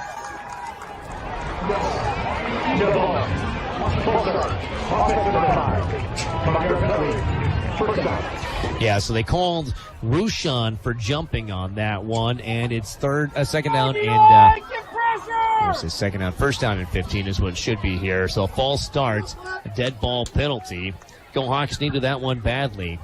And, one thing, Angie Hubbard talked about it at halftime about what she tries to do with her son as a mom is, respond to things. How do you recover from things that go wrong in your life? He sounds a lot like Mark. I don't know who gets it from who, but that's what the Go Hawks have to do. You had something negative come, you got to respond. That's football, and it's life, and that's what you learn as things go your way. Sometimes they don't go the other, but it's how you handle it and respond from it that matters. 18 seconds to go in the third quarter. Passes to the right-hand side. It is completed right near the first down marker. The Wolves slip all the way up that way. We'll see whether they call it a first or not, as the clock will take us to the end of the third quarter, 24-13 is our score at the end of three quarters. Nobody scored in that quarter. It goes down to the fourth quarter. Hold on to your hats. It's going to be a wild ride on the K-Way Sports Network.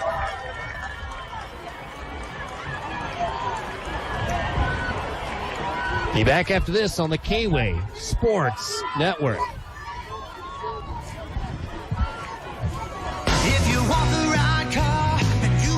I'm Craig Gunderson, General Manager of Jerry Rolling Motors, and we're celebrating over 40 years in business. What's our secret? Hire and retain the absolute best staff in the Cedar Valley. Stop in today to see our expanding inventory of new Chevy and Buicks. 40 years of sales, 40 years of service, 40 years of making Jerry Rolling Motors right for you. Jerry Rolling Motors, right for you. Chevrolet, find new roads.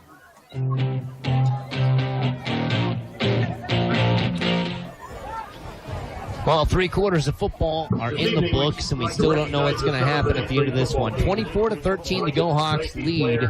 We begin the fourth quarter. Now, here's what happened. The Go Hawks were in their red zone. Ethan Bibbler had been banged up, got back from his injury, came in, got caught spinning around. Ball got yanked out of his hands by Frank, who looked like he was going to go all the way for a touchdown. Quarterback Wesley Hubbard tackled him, but now Marion's got the ball in their red zone to the fresh set of downs. And the ball on the 12-yard line looking in, down by 11 your Go Hawks. I mean, there's just a lot left to be decided here. Marion in their whites with black pants. The Go Hawks in their all blacks with the gold helmets. The scene is set for a dramatic finish yet again. By the way, at the end of 3 quarters, Decorah leads Waterloo East 34-22. And Sumner Fredericksburg, they beat South Hardin 31-26. They had a goal line stand from their own 10-yard line. They got to 4th down and 1 and were able to stop South Hardin to win that football game. So Cougars move on. Marion back to pass. Lots of pressure. Throw into the corner over the head of the intended receiver, Griffith. Good pressure by Pointer. Yeah, he came, and again, we've seen that time and time again. That pressure just forces him out of that pocket, and he can't set his feet the way he wants. But they almost had a great route there, but he had to put it in the air a little harder than he wanted to, and a little sooner maybe. Gave Sam Wilson a chance to catch up with him, and thank gosh he overthrew that to the corner pylon. Again, I got to clarify that Sumner Fredericksburg one. There's a goal line stand with a minute left, and then later on they stopped a 4th down and 1, and converted a 4th down and 1 and was able to kneel it out. Did some Fredericksburg. Running with the ball left-hand side is Marion's quarterback, and he's going to go in for the score. Deers got loose to the outside and then was able to slip around some guys, break a tackle, and go 13 yards to the house. Marion's back in this one, Greg. Yeah, just sloppy tackling. We walked through 4 or 5 tackles. We're just not wrapping up. We're not breaking down. He's running through them. We got to help each other out here, wrap up, and do our job. Difference is 5. I think Marion's got to go for 2 because you want to get down by 3. Getting down by 4 does you no good. So they're going to go for 2 here, Greg. They've shown they've got a capable kicker, just like Waverly-Shell has a capable kicker. Well, that miss in the 43-yarder kind of looms a little bit larger now. It sure does. Twins on either side of Deers. Back to pass, looks right. He's hit from behind. The ball tips, it's incomplete. Tipped by Ramker. Big hit from behind by Robert Coiner. He lowered the boom, and that young man's hardly getting up, and he rocked his world right there. Came off that edge. Nobody picked him up. Kramer tipped the ball. What a great defensive play by the Gohawk defense. We're going to stay right here with it. Our game brought to you by Janesville Lumber, Cedar Valley Ortho Express, Dirty Dog American Bar and Grill, Chad Heim Excavating, Waverly Family Dentistry, Joe's Nighthawk, Waverly Utilities, and American Family Insurance. Again, the Gohawks are up by 5 points late. So again, that keeps it a touchdown difference. A field goal can't beat you or tie you, but a touchdown would give the lead to Marion. 34-22 to Decorah leading Waterloo East at the end of 3 quarters there. Got to win the game, though. All that talk about what's Decorah and the East doing, it means nothing if you don't win the football game. Both teams have a shot to win in Week 9. Marion will kick this thing off from left to right on your dial. Stockdale and Tibbetts to receive. Kicker's been put in the end zone, though, not giving the Gohawks chances to run it out. Oh, and Stockdale will catch at the 1. Up the hash marks. 20. Bounces at 25. Sideline. 30. 45. Beats a man. 40. Gets up and down at the 34-yard line. Big boy return. We're going to get called for holding by Xander Wiedemeyer. He tackled the guy here. Yeah, there's laundry on the field. Oh, man, that negates it. Come on. That negates a big return for the Gohawks. But, the thing still remains. The Gohawks just, they got to find a way to hold on to this lead.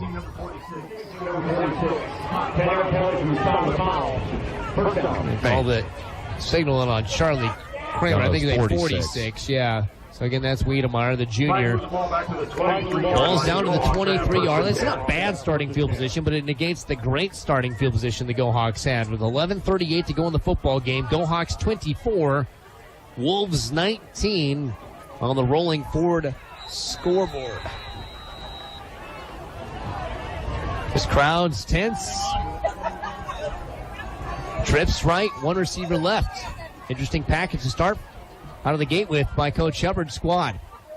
Hubbard takes the snap, fakes the handoff, keeps it himself up the middle, and he'll gain 4 yards.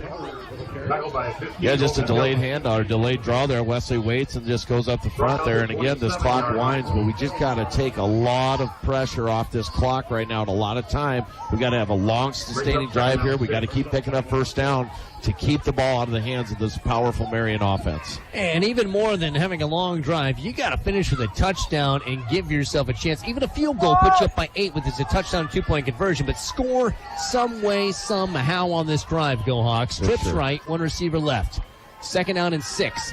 Hubbard has time to throw. Throws it. Looking for that. He drops it at the last second. It's knocked out of his hands. Johnson just poked it out. It looked like Ramker had it again.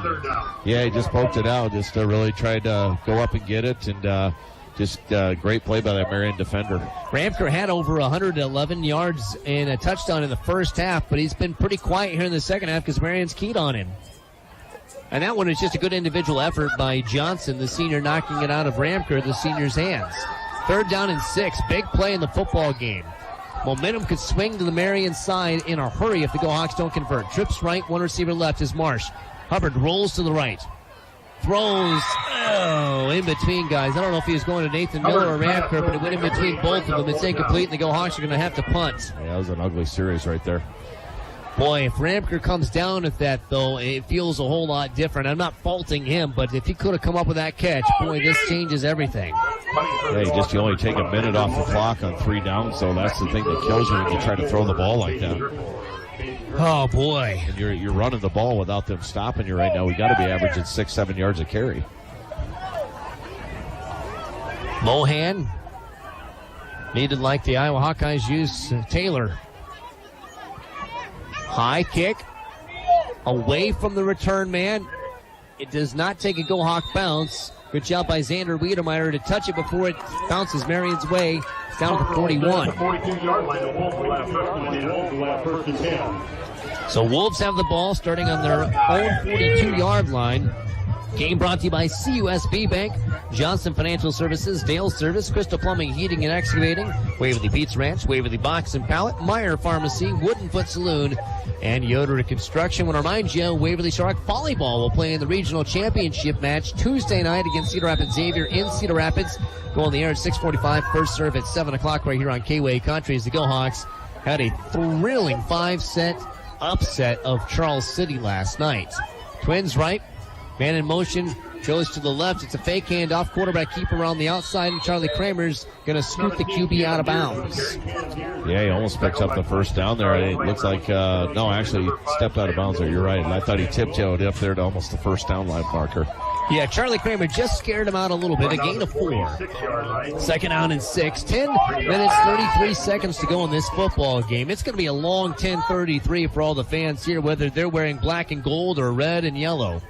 Why wouldn't it be? Every game's been that way this year, right? I know. Can you ever feel comfortable? Except for last week. I think last week.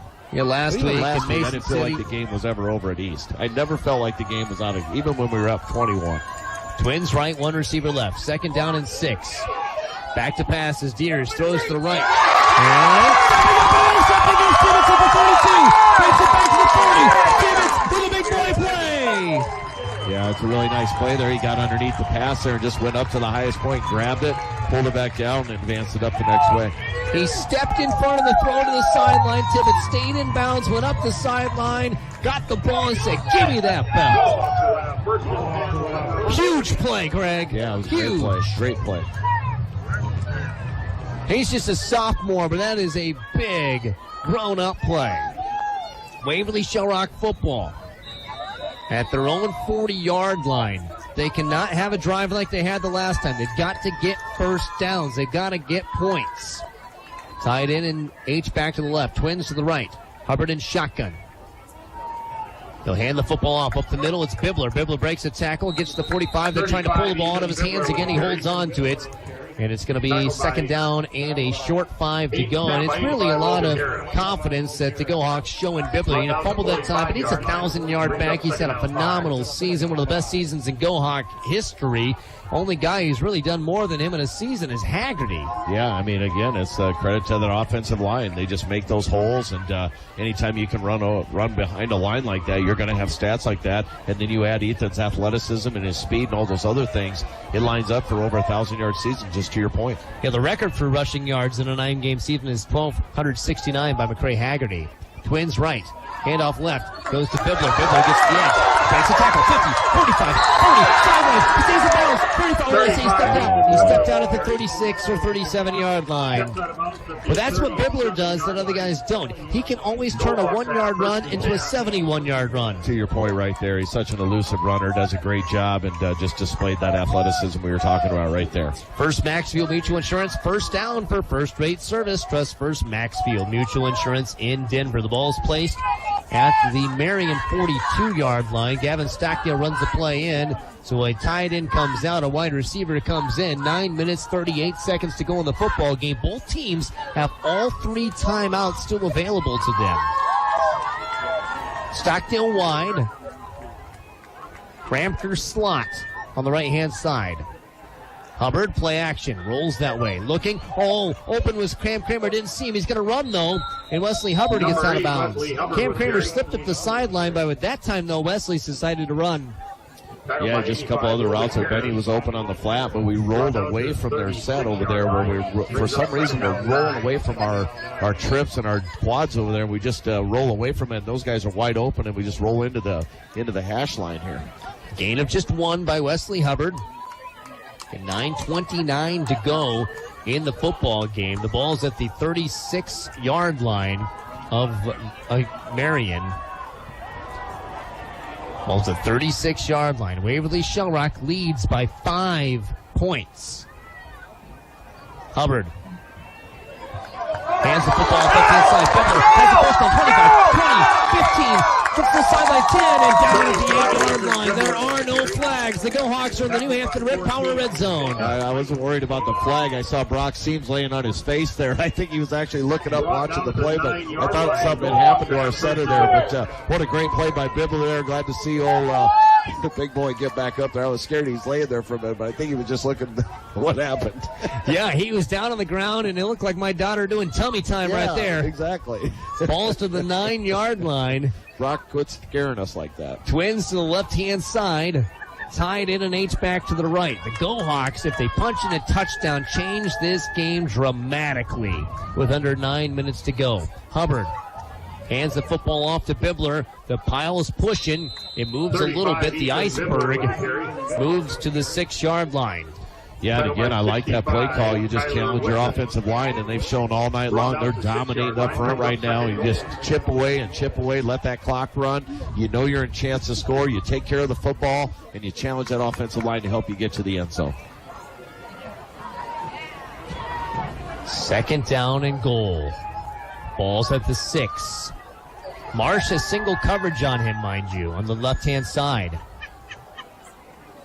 He's a tall receiver. Handoff goes right-hand side. Bibler, green grass, goal post, touchdown. Ethan Bibler. Yeah, just really good job setting the edge there. And again, he just walks into the end zone. Bibler's got his 2nd touchdown run of the day. And the Go Hawks get some breathing room with 8:09 to go in the football game. They were only up by 5. Now they're up by at least 11 with Andrew Mohan going to add an extra point here hopefully soon. That's huge, though. What a response. And that interception by Garrick Tibbetts. Yeah, just huge plays. Well, if he doesn't make that play, Marion had momentum going their way. They might have scored and take the lead. Now the Go Hawks secure more padding on the lead. The kick is up, and it is good. 31-19. This is the K-Way Sports Network. Serving the local community was our commitment when our bank was founded over 155 years ago. We continue the mission with local ownership and community focus. I'm Susan Whitson with First Bank. From local shop owners to generational farmers to new homeowners and retired teachers, helping you plan for your financial future has been a part of who we are. We're proud to serve you first. Welcome to First Bank. This is our story, and we're just getting started. Visit firstiowa.bank to learn more about how we can serve you first. Member FDIC. This harvest season, it's important to maximize field time. New Hampton Red Power is your genuine Case IH parts and service dealer. With on-the-farm service from certified service technicians backed by a complete parts department, they're there for you when you need them. They'll keep you running with as little downtime as possible. Red Power is your genuine Case IH parts and service dealer in New Hampton. Online at redpowerteam.com.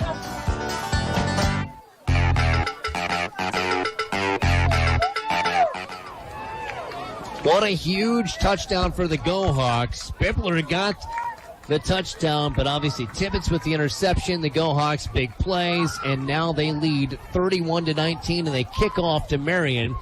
Ball's taken at the 6 on the right side hash, bouncing to the outside, 20, 25, and a tackle made on the sideline as Coda Johnson gets Marion the football. 8:01 to go in the football game. 31-19. Waverly-Shell Rock with the lead. Again, last I had heard, Decorah was leading Waterloo East, by 12. And I don't know whether Waverly-Shell Rock, if they win this game, is going to have another game here. But at the end of the day, Greg, I just want to see them win this game. This is a fun game. Well, exactly. A little help here. Pella upset Gilbert 33-23 in a final there. Gilbert's the 12 seed. Pella's the 14th seed, so that'll help the Go Hawks right there. First down and 10. Back to pass. Dees throws. Ball tipped, nearly intercepted there by Waverly-Shell as Bob Pointer, the outside linebacker, got some hands on that. Second down and 10 for the Marion Wolves. Greg's trying to work out all the math, get all the possible scenarios, as so many people across the state are doing. That's one thing the state has done to us. It made us want to call our math teachers again. Well, that's big because Pella's to 14 again, and they take the top 16. So if we can hang on here, gives us a great chance if the chorus score prevails. Middle screen by Marion. Bibler will bring him down after a gain of 9. Yeah, Bibler did a good job there. He read that. You can tell he's watched a lot of film. He knew that was coming, and they're trying to try a little bubble screen to catch us off guard. We're thinking over the top. They're thinking middle, but really good heads-up play there by Ethan Bibler. Fourth down and 1 to go. Marion has to go for it here with only 7.5 minutes to go in the football game. Third down, excuse me. Dial it down once again. It must be sticking there as the third turns into 4, but a third down, and 1. Marion on their own 35-yard line.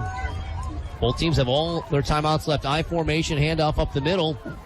And that's enough for a first down as the pile pushes. The chains will move. Again, Matt Ray, Greg Stockdale with you here on K-Way Country, AM 1470, FM 96.3, KWayRadio.com, our free mobile app, the TuneIn app, or YouTube, no matter how you're joining us. Thank you so much for being a part of this as the Go Hawks trying to make it 3 wins in a row to finish off this football season and then put themselves in a position where they could be playing next week. Twins right, 1 receiver left. Deer, back to pass, throws. It is short and dropped. I think he dropped hit the ball. Yeah, good roll through. It looked good. Yeah, Griffith trapped that ball, but as every good receiver does, he spins and holds the ball up. I was a receiver. I got 1 or 2 of those in the past where I knew I didn't catch it. Let the guy with stripes decide whether you caught it or not. Sometimes it's all in acting, right? That's right. Second down and 10 for Marion. They had a good call by the official right on top of that to see that it was trapped. Coach Hubbard's right in the ear of the line judge saying, hey, keep an eye on this guy. You see what he's doing there? Keep an eye on him. Back to pass. Deers throws. Completed to the wide receiver, Griffith. Griffith is brought down by 2 Go Hawks. Shy of the first down by 1 yard.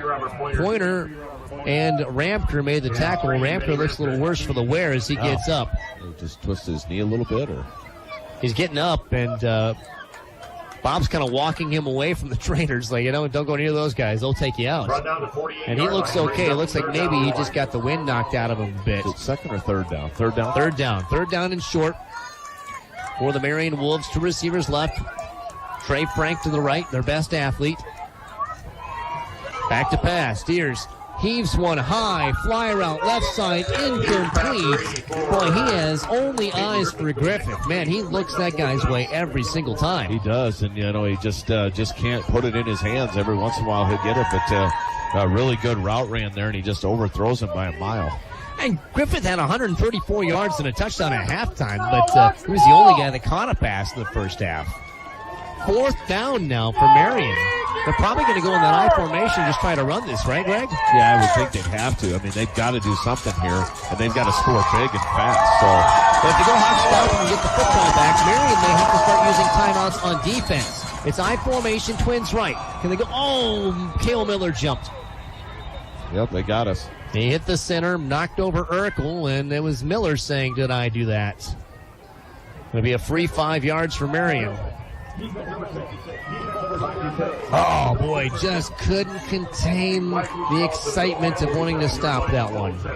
Yeah, he's got to watch the ball. Oldest trick in the playbook right there. We've gotten him twice, so we're 2-1 now. Ball's in Go Hawk territory at the 47. 6:22 to go in the football game. Go Hawks lead 31-19. 3 wide receivers around Deers. He throws right-hand side to Griffith, his favorite receiver. The ball's out of bounds at the 40. That's a gain of 7. Now, Ramkert's had his hands full covering Keaton Griffith. He knows the ball's coming his way over and over and over and over. Yeah, this is just a 7-on-7 drill now, so now you just got to play 7-on-7 because all they're going to try to do is they've got to score fast. 6 minutes seems like a lot, but they need 2 big scores. We still go on offense. You've got a kick return involved if they do score, so you know those passes are going to come, and they're just going to keep them short and sweet. The more the ball's in the air, though, the more chance you have of picking it off again, Go Hawks. 3 wide receivers. Deers back to pass, looks left. Heaves it left-hand side. A lot of chicken fighting. No call. Good no call as the receiver and quarterback Sam Wilson were just slapping each other's hands back and forth. Adam Rose could not. That's Griffith again. Couldn't get it. Yeah, it was, again, a great route ran and a great ball thrown. He just overthrew him. Just, again, they're just trying to go to that corner and just can't get it.